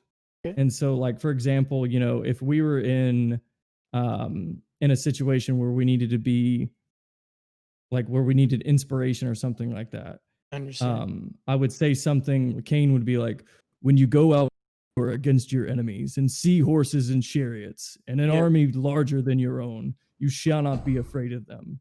For the gods of the multiverse are with you, who brought you up out of the land of your home. It is very You powerful. know, Yeah, whether you know it or not, it does drive us all. It does. I Actually, appreciate that. Holy shit. it Could does. we now vote to kill this guy and you quote Samuel L. Jackson from Pulp Fiction, please? And you will know that Maybe my we name could. is the Lord when I bring my vengeance upon It's thee. upon you. And, actually your take on a one shot, building your character from top to bottom, the personality, the background, things of that nature. What is your take on that? Actually, Who are What's you that? asking? Kilgore. Oh, me? Yeah. My take as far as similar questions you asked Avery Yes. about his character Kane. Yeah. For me, I actually Yes. had this idea for this character prior. But my thing about a one shot is I've known DMs over the years who are religious about character death. Right. which means if your character dies in his session, they will like take your character sheet and like you can't have it Rip it back, or up. they'll shred it, rip it up, Oh any yeah. number of things, burn it. I've even heard. I've never Wow. been that way, but here's the thing: if I create a character and I like that character, I've never been nobody is stuck with one group, one game, one DM. If I love a character, I'm going to play it again. So I put I may have different go about it different ways. Like I'm with my character Ricard has a huge story, but that's not built on me sitting down and writing it out over the Right. course of a week or a month or whatever. It's from characters that I've played in games that I've put him in a lineage of. Right. So there's a history of actual years of playing those other characters that he's based off of. With Kilgore, he doesn't have that, but that doesn't mean that he doesn't have mean as much to me or have as much little things. It's just that means Yeah. for me as a person who doesn't always like I like to let my character's background show in who he is and come out in his interactions and not just be written down on a piece of paper.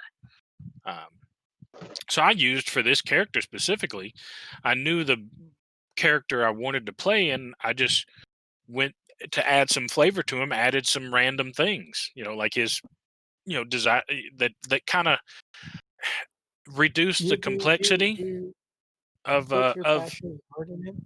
Hmm? What'd you say? You Say put your again? passion and heart in it. What'd you say?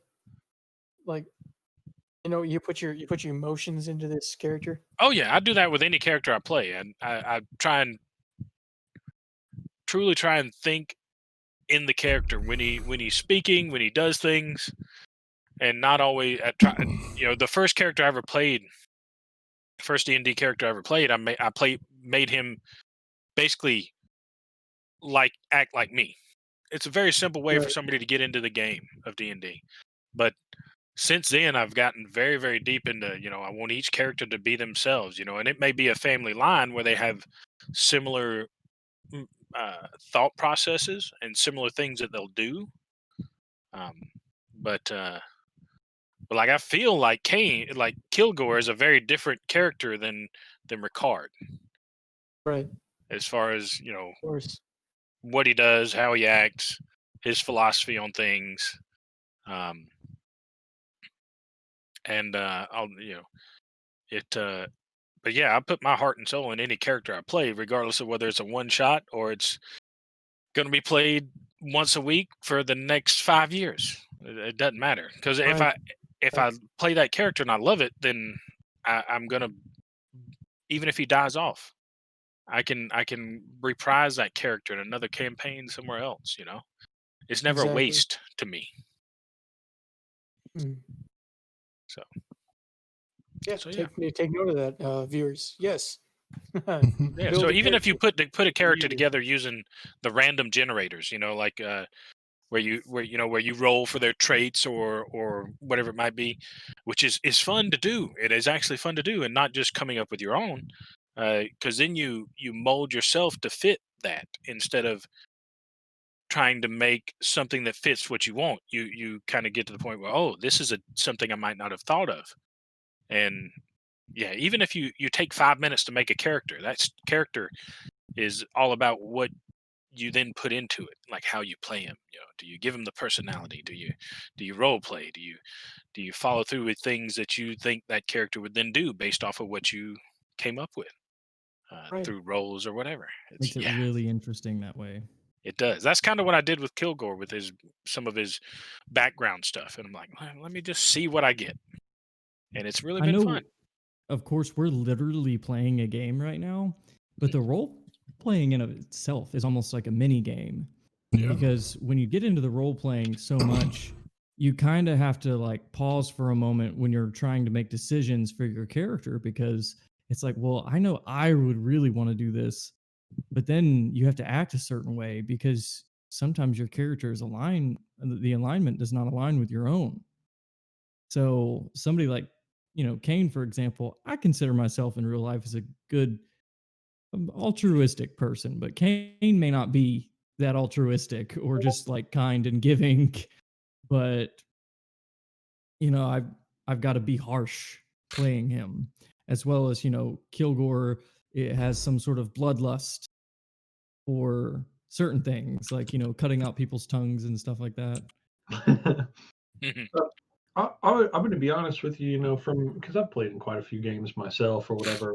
I've DM'd less than I've played, but from a DM's perspective, and Van, I'm sure you feel the same because you've DM'd quite a bit. You have quite a bit more DM experience than I do. That when somebody puts this much work or this much passion into the character, it's more fun for me. It's more enjoyable for me. The player is more invested in the game, regardless of if it's a one shot or a campaign. The character is more, the player is more involved, has a higher level of attachment. The more work they put into their character, the more that person feels and becomes and is and wants to respond as that character, as opposed to you just go on and go online and find like a character generator and pull it down real quick.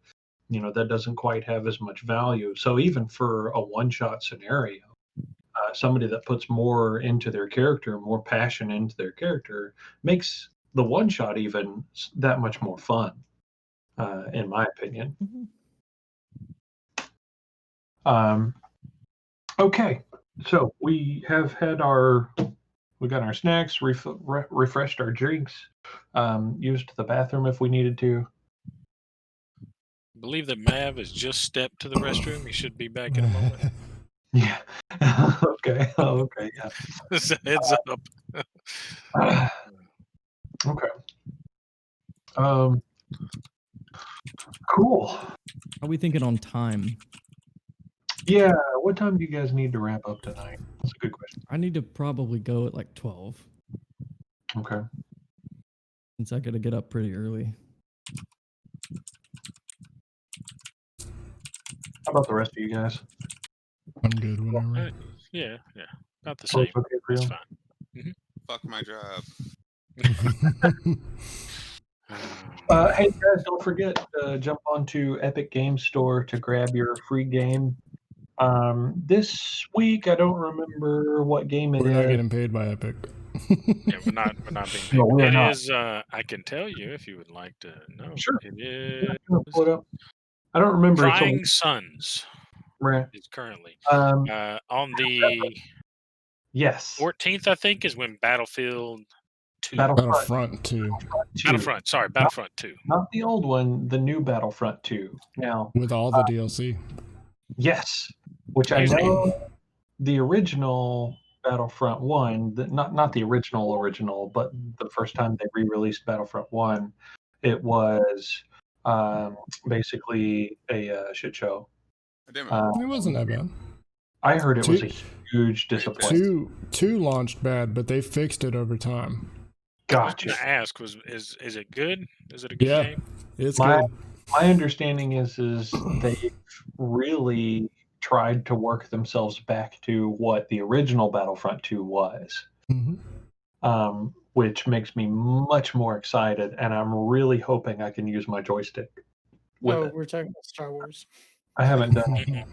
Yeah, on the Epic Game Store in like a week, Battlefront 2 is going to be released for free, so I'm pretty excited. Anyways, on Amazon Prime Games, they're also not paying us, by the way. Void Bastards is free right now. That's a great And game. it's got like a Simpson type animation feel to it or whatever. And it's a roguelike first person shooter that has an FTL map style to it. If you guys have ever played FTL. Anyways. So we'll carry on. We'll move on from that. Just a little bit of news for gaming information, guys. Yeah, coming at you live. Yeah. Also, as of current, let's see. Just on a personal gaming note, I have gotten the 250-hour achievement for Cyberpunk 2077 Nice. Oh. on a single playthrough. Thank you very much. I'm actually at 276 hours and 53 minutes. When Wow. when was it released? It's been 270 hours ago. negative. It's December 10th. December 10th. Yeah, so almost a Got month. Almost a month.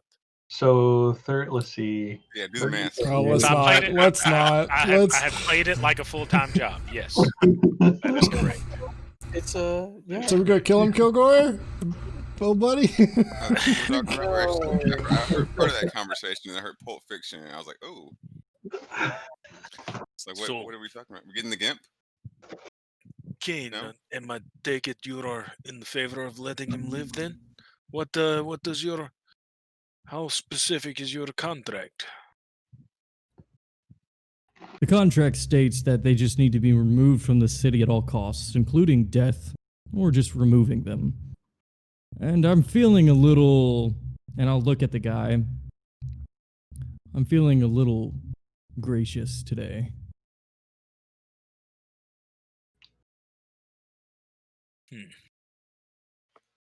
I feel like letting him go will be a mistake, but if that is what the rest of you want. With Kilgore.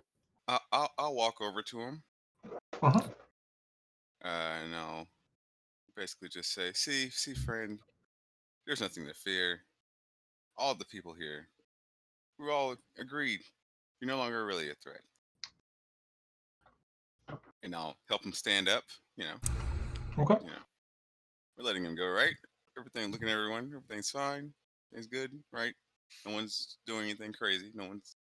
Okay. Just kind of stand him up, walk him towards the middle of the chamber, just like... He has a really hard time walking. Oh, were his legs broken? You Tied guys up. tied him up. Oh, we tied his legs too? Yeah, and I'm holding the back of his neck, so I'm basically just Oh, picked him you up, haven't let go. So you and I'm haven't let go. walking with you with him. That's how he's. Kilgore, it's fine. It's fine. You seem to I- want him to I walk yell with you. over- He's kind of tied up right now. Well, we I said we let him go. Victor. I don't like this. We're not going to babysit him. It's like that. And I an don't inside like Victor. Okay. And then before we leave the zone of truth, I'm just going to is the zone of truth still up? That's Yes. a good question. It is. It's only supposed to last 15 minutes. It's been less than 15 minutes. Sure. Okay. Oh, you know what?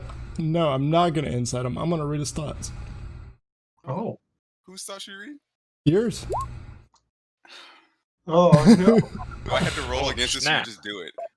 Still safe. Just happens. It's a roll. Just save. happened. It's Oh, a what's the save. save? Yeah. Let's see. Wisdom Whatever. saving throw. Yes. You have to beat 14. Okay, you're right. Well, no, it's actually on the. I have it written down. You have to beat a 13 on wisdom saving throw. Oh my god. This should be good. I knew what you said wrong. 13 wisdom saving throw. Oh, okay. Ooh. Yep. What is Victor thinking? If you want, you can type it to him. I'll just say it out loud.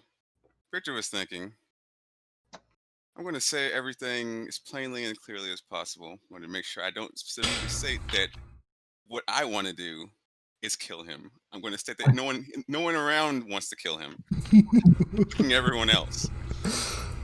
And as I walk him to the door, he turns his back to me. I was going to stab him in the back. Okay. Okay. But if Aphora hears this, what does Aphora do? So this is what we were just talking about. What would I do versus what would Apora do? It would Yeah. just be no. Just let him go. That's not oh, shit. Do I I was drawing- notice Appora's behind me? You roll a perception check. Okay. Let me read his thoughts real fast. Pretty fucked up, Victor. Okay. Okay. Wanting to react as well. Perception check is 18. Apora, was that something you were trying to hide? I wouldn't have thought anything of it. I didn't feel he didn't feel threatened. Or just like I don't give a fuck. I'm gonna ask this guy though before we leave the zone. I'm gonna ask him. Say, friend, how many innocent people would you say you killed in the last 5 or 10 years? He says, I'm not he sure. looks at you and he says, probably 30 or 40. I'll release. I had to release my grip a little bit so he could speak and breathe normally because I'm still holding him by the back of his neck as I pull out my dagger to cut his restraints. Okay. And he said 30 or 40? Yeah. You say Yeah. 30 or 40. Apora's just like, And how many were children? Because I've stopped now. I've got the dagger out and was about to cut him free. And now I've kind of turned him to face me. It's weird. We're like almost to the doorway, yeah? Yeah. Okay. So he says he only killed contracts. He's not been contracted to kill children. Okay. He's still technically still bound. Is that with the advantage? Or kill what's behind him is flanking. Obviously. I mean, it would be advantage because he can still technically move, kind of. Oh, fuck yes. Oh, fuck yes. This is so messed up. It's like he's talking to him, and then all of a sudden his head falls off. I'm just gonna summon the sword, and just it's gonna be lit, and it's just going straight in the stomach. Okay. Uh, One of those things is like as you're going in, you tilt up, and so it like goes. Yeah, I just turn around and just go right in. His chest cavity. Yeah. Kind of lift him up by the hilt on his rib cage, you know. I do all You do that. the- Well, I kind of just like lift him up so Victor does it a little bit easier. It's fucked up. And I'm gonna just Oh push my his God. head down towards Victor's face. Like, I never caught your name, friend. Jesus. He spits blood in your face, Oh, that's not. and then he nice. dies. Okay. As he spits the blood, I lean in and I go, looks like you got the easy way out. He goes limp over your arm. I'll pick him up off of your blade and drop him to the floor. Now, let him rest in peace. I And would say part pieces of your or piece, because I can cut him up if you want. No, we don't make messes, Victor. I know, but such a sometimes. foul individual. for my Let us perception move roll, forward. Herrick, you said your I was perception. looking at the king. Oh, okay. So he's just kind of standing there, being witness to all of this. You see like various waves of emotion across his face. Like there seems to be some like signs of relief for a little while, and then like those are interrupted by like severe shock. Holy crap! I can't believe this is happening right now. And those are kind of like phasing back and forth with like, what's the next step? Some looks of like incredible thoughtfulness, like he's trying to analyze the situation or whatever. And so as you guys finish with this one particular assassin and kind of leave his body on the floor, the king does approach you guys and says, well, he brings up the topic or the subject matter of the kingdom's protection, and he says that he was swayed to release his city guard, because of like the people that were manipulating and controlling him, and they were swayed to do so, or he was swayed to do so, so as to so as to reduce the amount of information that the guard are taking in, so that less people would know what was going on inside the city.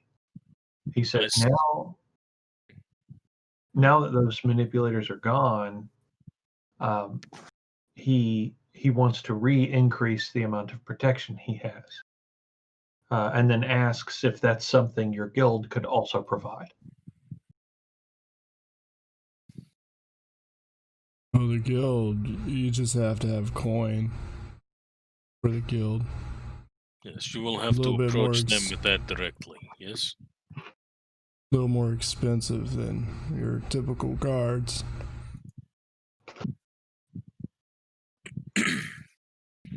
Can you not call back your guard you had on staff? He says with the disappearances going on and some of the other things that have happened in the city, with the presence of the dragon, he fears that a lot of them have probably skipped town.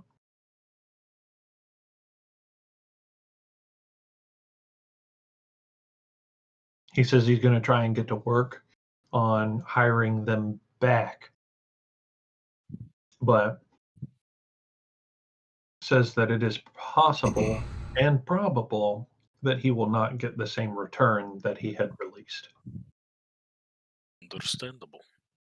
Hey, King, dude, do you know of a good, inn or whatever for us to rest? We were pretty beat from that fight. He says, why don't you stay here? He says, no need for an inn.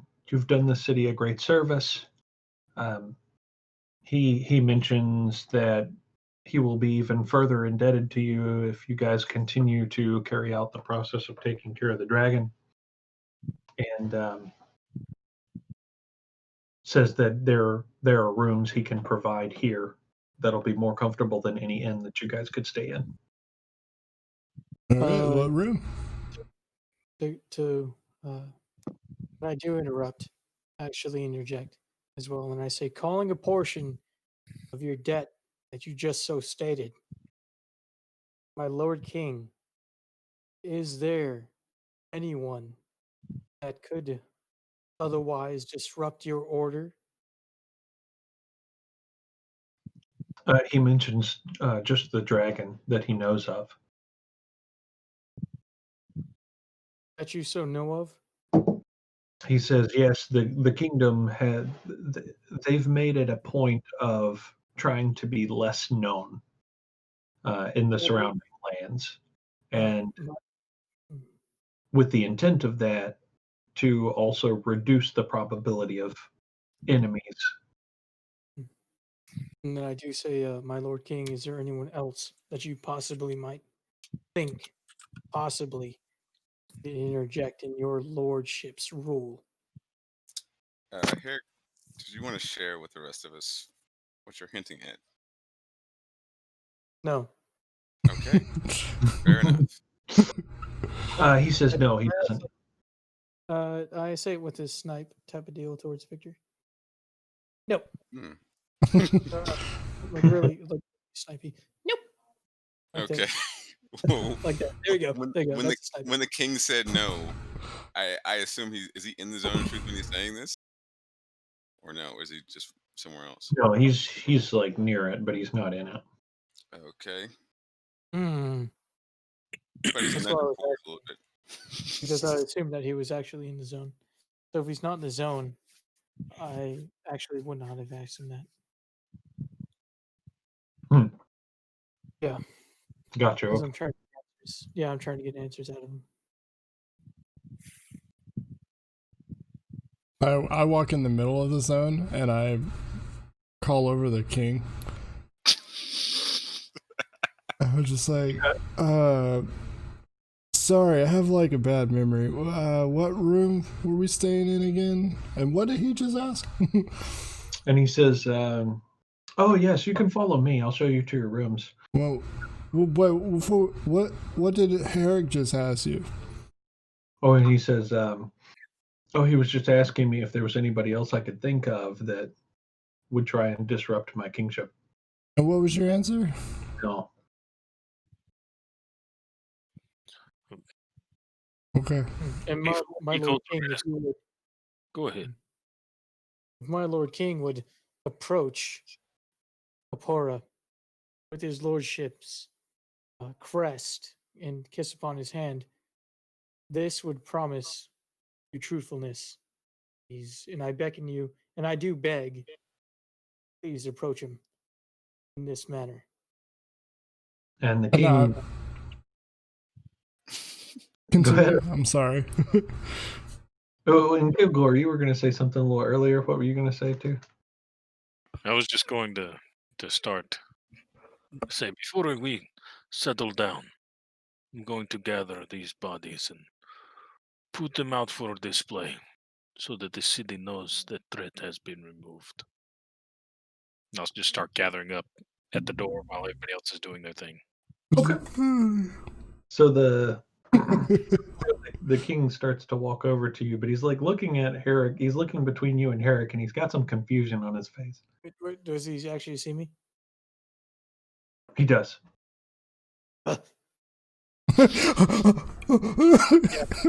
Yeah, very Yeah. much. So the I feel kind of like a little surprised, like he's looking directly at me, a little uneasy. Uneasy enough to that I draw my bow again. I'm the king. Your Yeah, Majesty, Yeah, I go, forgive my rambunctious friend Herrick here. He, not exactly sure what's gotten into him at the moment. But just to be clear, there isn't anything else we need to be concerned with as far as your rule or any threats to the kingdom, right? Other than the dragon. he says, "No, I don't know if are there other threats." He says, "I don't know of any other threats aside from the dragon." Well, I mean, of course, there's us, but we're not really a threat at the moment. I'm in the zone of truth. I can't lie to him. He was like, "Oh, well, very good."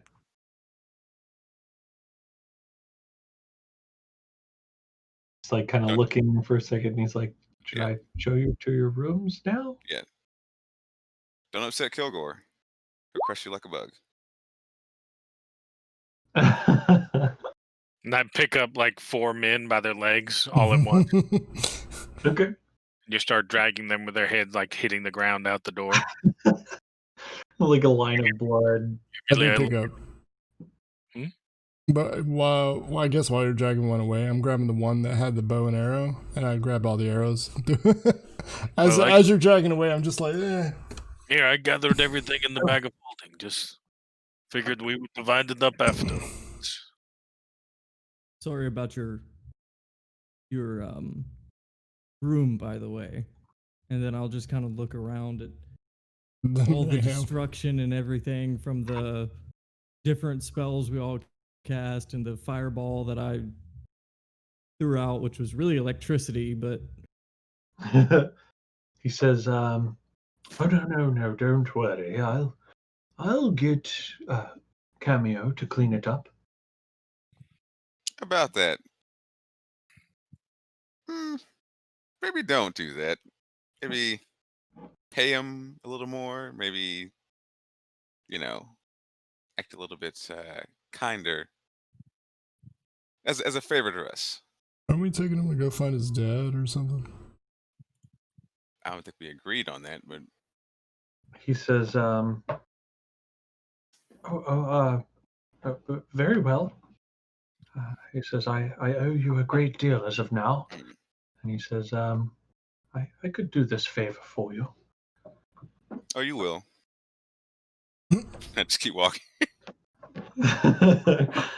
Kind of like just staring at you, like. Mm-hmm. So he begins to walk towards the back of the. By the way, Herrick, he seems to be, he's absolutely being sincere. Like you get the feeling he's absolutely being sincere. that was actually towards Victor. Which part? Oh, oh, Right.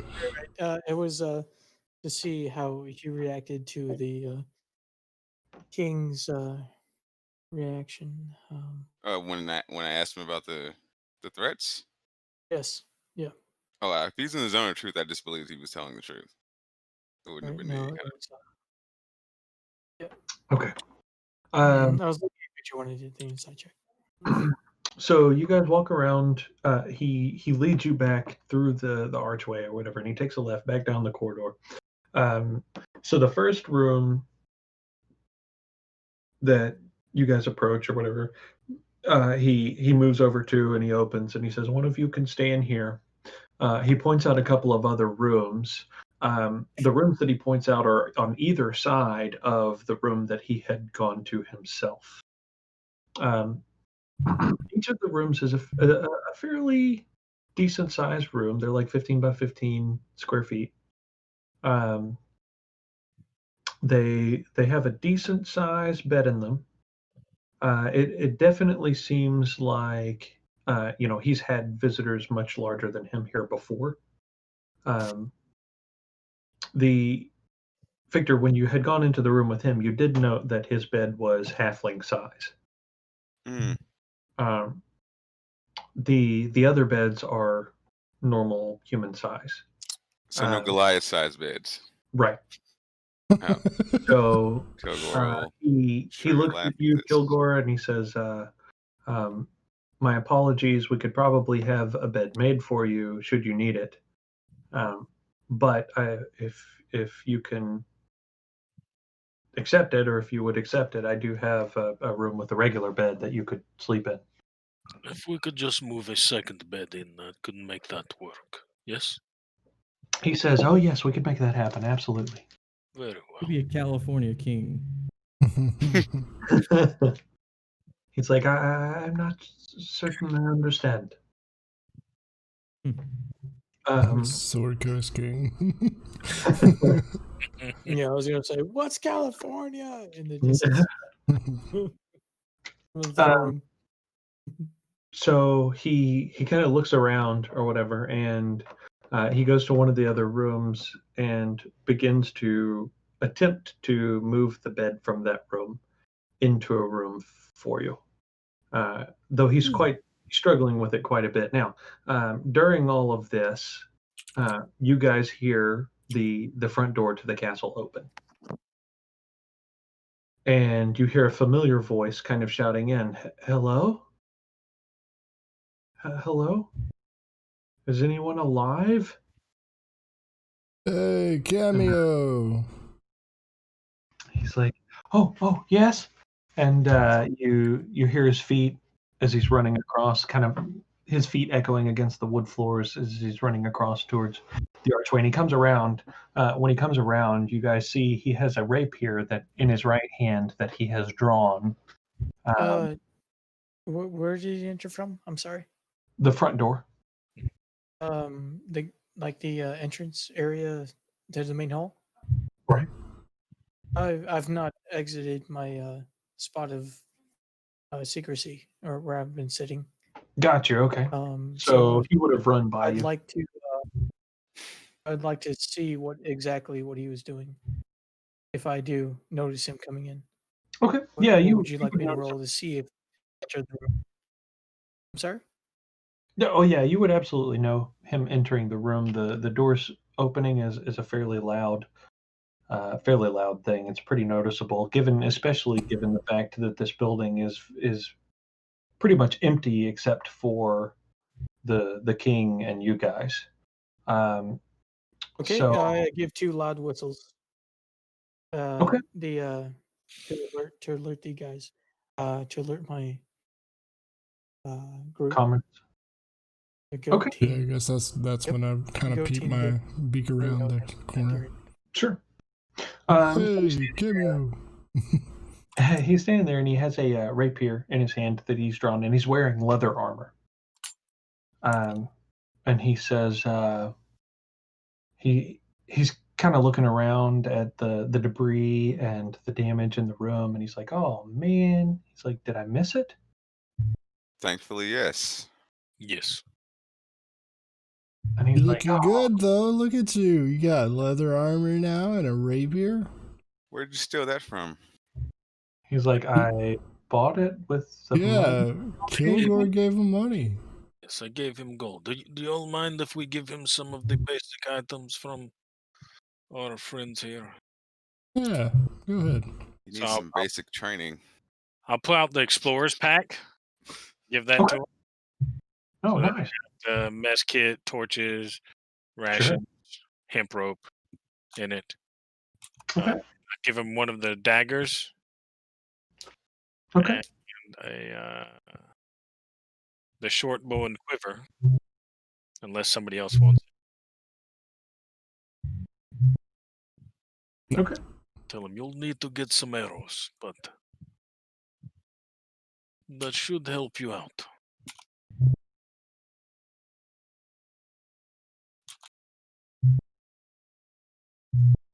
He gets excitement in his eyes. He's like, "Oh man!" And he's like just getting the items from you or whatever. I'll give him the set of dark comic crowbar. Okay, yeah. Cool. That was it. Okay. Is that Cool. okay with everyone? Yeah, he needs all he can get. So he starts rustling through the pack. And he's like, "Man, this is just like something my dad would have carried." I'm gonna walk over to Kilgore Okay. and whisper. Sure, it's the wisest thing to do to be encouraging this boy to go off on a merry adventure with a bunch of, I wouldn't call us killers, but certainly not. Yeah, like mercenaries. Yeah, Yes, that would be more appropriate. and I don't like disguise my voice at all. Go, no, if he goes with us, he's going to get killed probably. You don't whisper that at all. You really should just leave the city and find a new path in life. You'd be Should more look apt over to at the kid. survive and grow to be strong.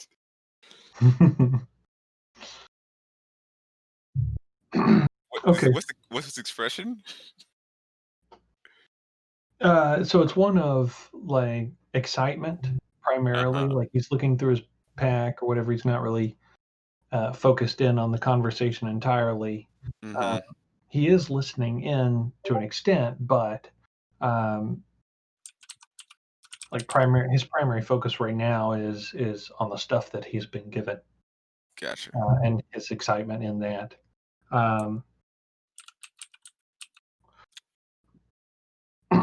Okay, so the king manages to get one of the beds pulled into a room and has the two put together. Of course, in order for them to be long enough, Kilgore, you'd have to sleep on them sideways, like Sure. across from one to the other.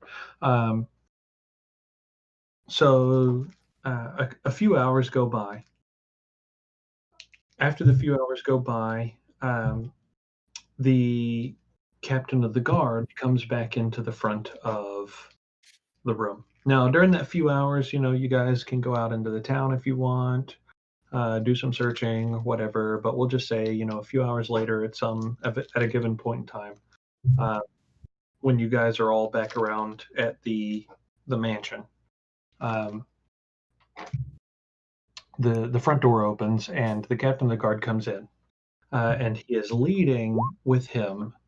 Oh yeah, this is why I was going to open this real quick because I have my notes here. So a gentleman that you guys know, Eldermar Him, is what his name is. He's a fairly lanky fellow, but he's always dressed in substantial robes. He has this specific hat that he wears that is always like cocked to the side, and it's got this ornamental type, like some frou-frou tassel thing that kind of sticks up in the top of it. And he is carrying an armful of scrolls with him. He has a pack that's kind of slung over one shoulder. So this person is the person that you guys know as being one of the guild members' diplomatic representatives. Hey, bro. He sees all of you, and he walks up to each of you and hands each of you another scroll. The scrolls that he's handing you have a depression on one side where they have been sealed with the wax seal of the guild. Now, this is something that's coming directly from the guild. So there is only the one seal on it. He says he has like these little spectacles or whatever, and he kind of pushes them up, and he looks and he says, "Yes, it's good to see each of you. I am glad that you're all still alive." And he says, "As well as I had expected, of course." And he says, "Now, I am looking for," and he pulls out this one piece of parchment and he kind of looks at it, "a particular Shasta Casimir, who is supposedly the king of this city." Oh, you mean that dude? Kind of Points at kind him. of point him in the direction. Yes. Down. He's Oh. there. He says, "Thank you, Kildcore." And he begins to make his way through. He says, "If you gentlemen would like, my understanding is that there is going to be some additional company joining you. But all of that is detailed in your contracts." He says, "So, if you need me, I will be here to answer any questions that you might have." He says, "I am going to sit down with the king." He says, "I have already determined that none of you bears interest in guard duty. I have made such known to the guild, and they have written out your contracts thusly." He says,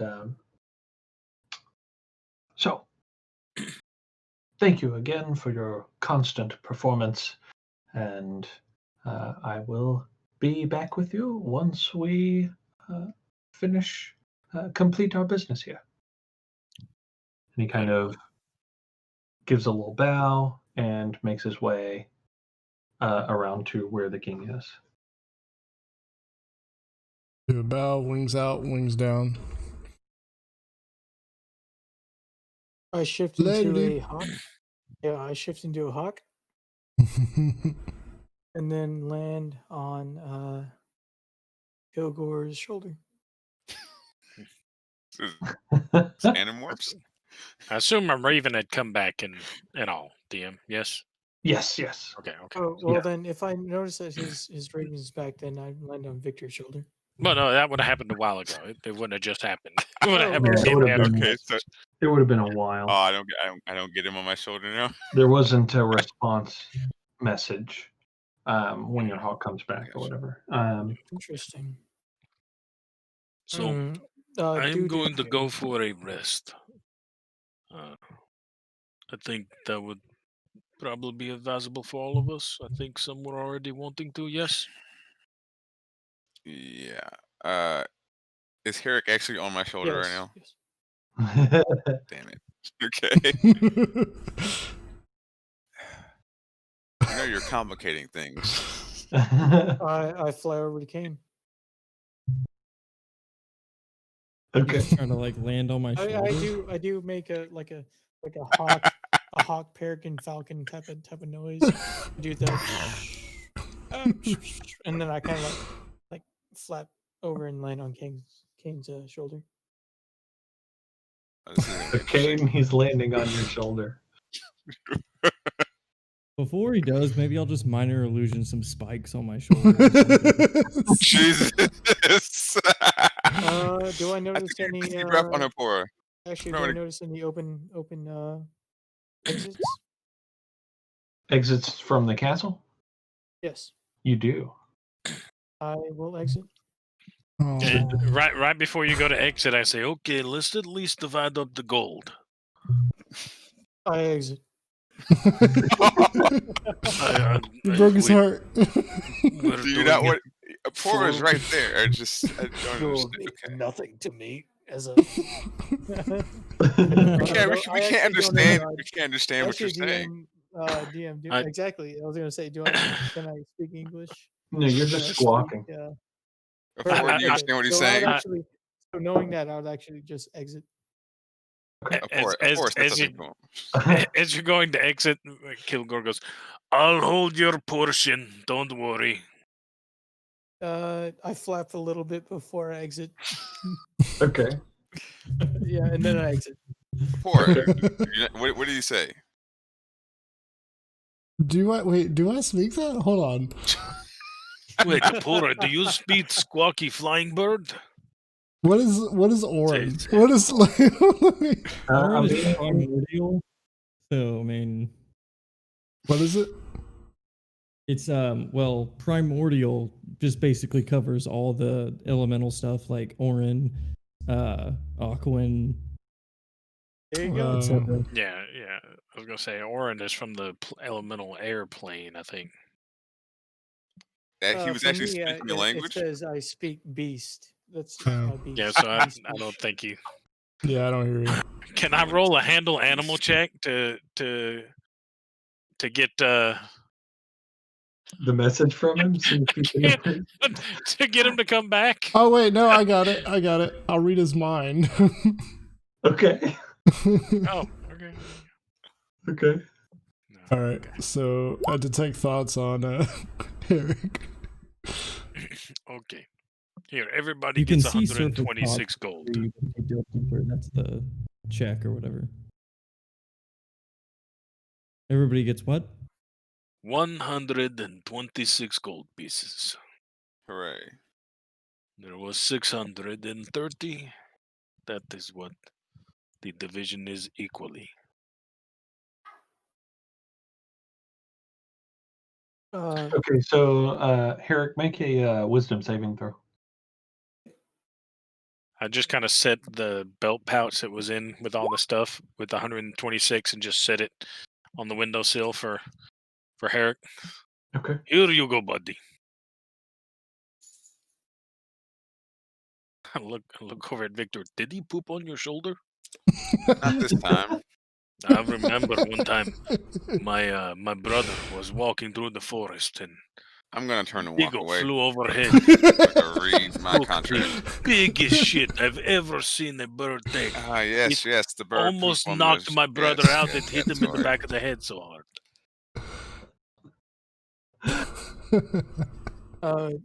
So is it poor reading my thoughts? He's reading your thoughts, yeah. Perfect. what is Harry thinking? Get my gold. I'm checking the perimeter. Okay. Checking your It's perimeter. okay, guys. He's just gotta check the perimeter. That's cool. Like always. If I don't And some other things. Was any of it pooping What a on great somebody? guy. What would you say? Was any of it going to be pooping on someone? Because that shit can be dangerous. Technically, I can, like, telepathically communicate. Are you gonna poop on anyone? Did you want me to? Did you need me to? The captain of the guard. God. He asked. Kilgore said the captain of the guard. This is weird. This is. He's in his house with his family. What's I my can't contract say, DM? Yeah, I'm curious about that. see- As far as Yeah. I know. Did Mhm. everybody get a new one, or just the three of us? No, everybody. Everybody got a new one. Okay. Everybody got another contract. Yeah. Well, back over and stand in front of the door that he gave me as my room, Sure. and just open up this, Um, break the seal, and open it up and read it. Sure. So it's going to be something that I have to type out to each of you guys. Oh, okay. Okay. So I will probably do that once we jump off here. Oh yeah, it's about that time. Cool. It is. We're about 8 minutes early. Do you guys wanted to cover a little more ground before we wrap up, or do y'all want to? I mean, this isn't a bad stopping place. Was there anything? All Apora would do is probably help Cameo with a little bit of training. I would Before- actually like to get a before long bed. rest. Oh, And then long rest after that. Okay. Any chance those items I requested came with our associate or no? No. is it? I walk over to Apora. So I'm sorry, Victor. One of the things that you know is typically if there's delivery of items like that, it doesn't come with the contract holder. Like it doesn't come with the delegate that deals with the contracts specifically. Okay. So if items like that are to be delivered, they're going to be delivered by somebody else. And whether or not you're going to get the requested items will be detailed in your contract. What was the item? Because you had to tell Kilgore. So, what was it? You can type it to me if you want to be secretive. It's okay. It's not that serious. I'll just tell you. It's just I was asking for a pearl of power. Herrick, what were you about to say? You were going to say something a little earlier. Just I'm checking the room itself, honestly. Okay. And then each individual personage's expression or what exactly they're doing in task. Because I'm literally about to exit the room Sure. in that form, in the hawk form. I'm not doing that long rest because I am going to check the area, looking around for any sort of exits in the room at the time. Okay. Yeah, I mean, you had seen like the front door was left open, so that would be something that you could go out and fly around to check the perimeter. But if you want, make a perception roll real quick too. Apora, you said you were just going to do a long rest. Yeah, right after training with Cameo. Okay. And before I laid down, I say, Apora, so you're going to go train Vasily some? Cameo? Yeah. Okay. I'll after tell him when you're done to rest, and then when I get up, he will take a training session with me. How about that? I'll let him know. Very good. I will go rest now. And Victor? I guess I'm taking a long rest, but I'm going to be making some notes before I do that about things that happened during the day. What was it? Damn, I really should have wrote down what I was actually going to do. But earlier I mentioned writing something down. What the guy told me about if we wanted to dismantle the guild that he's a part of. I write all that down. Oh yeah, sure. Yeah, and then I'll, I guess, try to say a prayer to the Raven Queen. Okay. And Kane, what about yourself? I'm going to study my contract to its fullest extent so that way I can remember the details and carry out its instructions. Okay. But other than that, I was going to plan on taking a long rest after I pray to my God and make sure that he is thanked for the success in combat today. Okay. So Herrick, as you're flying around checking things out or whatever, you see the quite a bit of destruction, but the destruction of the room primarily seems to be to the room's decor. There doesn't seem to be too much that is of any kind of terrible importance. There has been some destruction to some of the bookshelves that were in the north side of the room. If you guys recall, there were some bookshelves that lined kind of the north wall there on either side of the archway. There was just some destruction in and among those, but as you're kind of looking over the books, none of them seem to be of any kind of scientific or historical significance.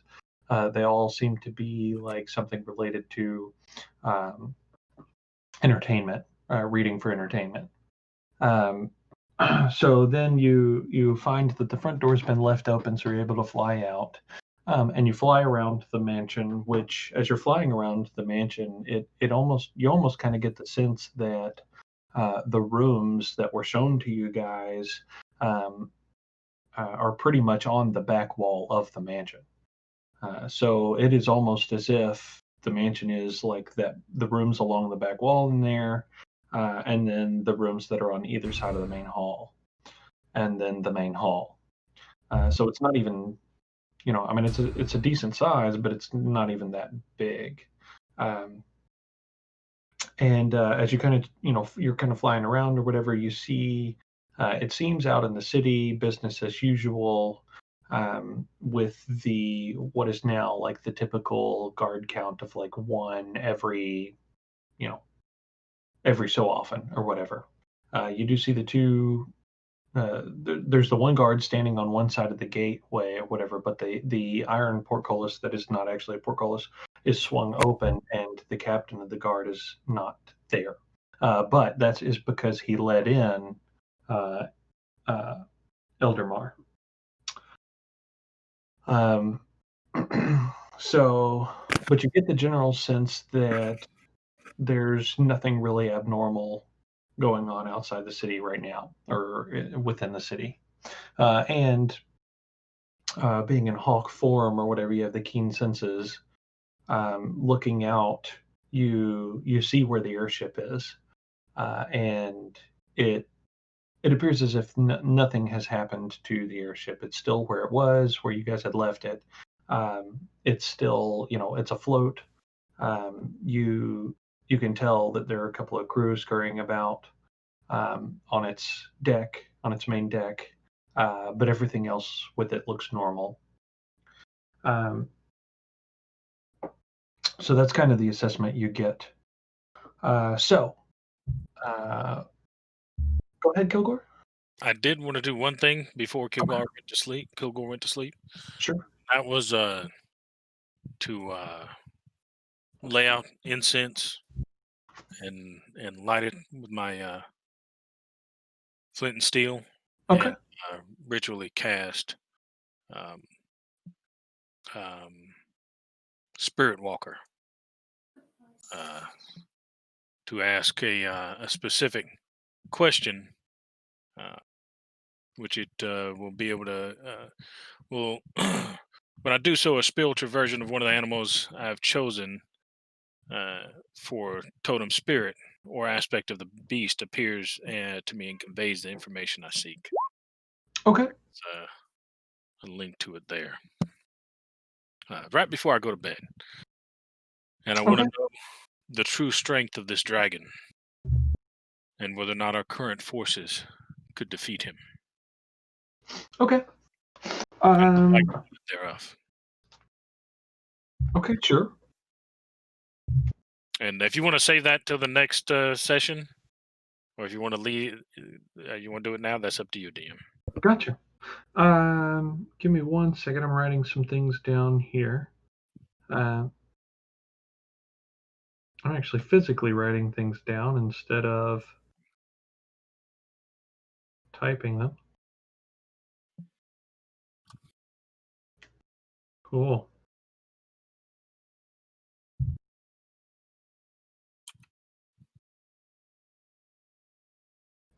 Okay, so what? Sorry.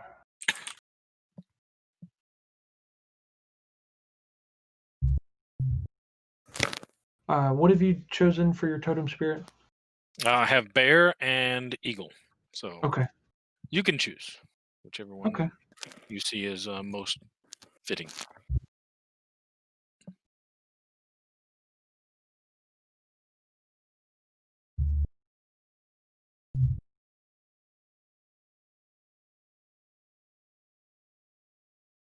Okay, cool.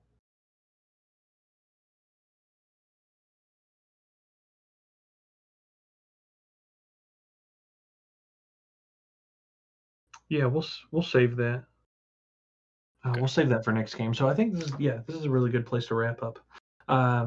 Cool. So you guys managed to, last game you guys dispatched all of the assassins, and this time managed to get some information, and have some fun interaction, and make a young man's dreams come true. Well, to a certain extent. So cool, pretty fun. I hope everybody who joined us on Twitch had a good time, enjoyed our back and forth. Thank you guys for joining us. It was a super fun time. And we're not. I'm actually not 100% sure. Do you guys want to return to this group again next Friday, or do y'all Yes, want please. to go back to the other group? Yeah, at least until we kill the dragon. I think that would be fun. Okay. Till we fight the dragon and hopefully not die. I was about to say I don't know so much about killing the dragon, but Unless Kane's got something up his sleeve he has not told us about. Unless we can get the village to join us. get all the villages to join us. I was gonna ask what kind of armaments do we have on the ship? The ship might be able to help us here. I mean, you have the Elastic it. you have the 5 cannons and the 2 ballistas. Ballistas. Yeah. And the ballistas That's- are winching ballistas. So that's 2 rounds before that ship gets blown away. Okay, gotcha. If it's an ancient dragon, I didn't go into how much our actual knowledge of dragon physiology is, but I figured that's why I wanted to do I didn't want question in the answer. Because Kilgore is not one to do anything less than perfect if he can help it. And taking a fight that's known he's knowingly going to lose is probably not the best course of action for the guild. Right. Poro was ready to like walk out of the room and just go head up the mountain. I'm like, okay, bro. Good luck. No. It was to the village. The village where the dragon is. No, the village were the people that pay tribute to the dragon. To the dragon. Yeah. Okay. Yeah. That are left. Yeah, the 23 people that are left. I'm about to go say, hey, what's up? So we got to try to not kill them and then go fight the dragon. Or get them to join us. That seems like an improbable position. Dude, there's 23 plus us amazing 5. They don't know who we are. And a kid. It's like with the Dawncasters or anything, and those guys are amazing. Yeah. We were them, and then they definitely join us.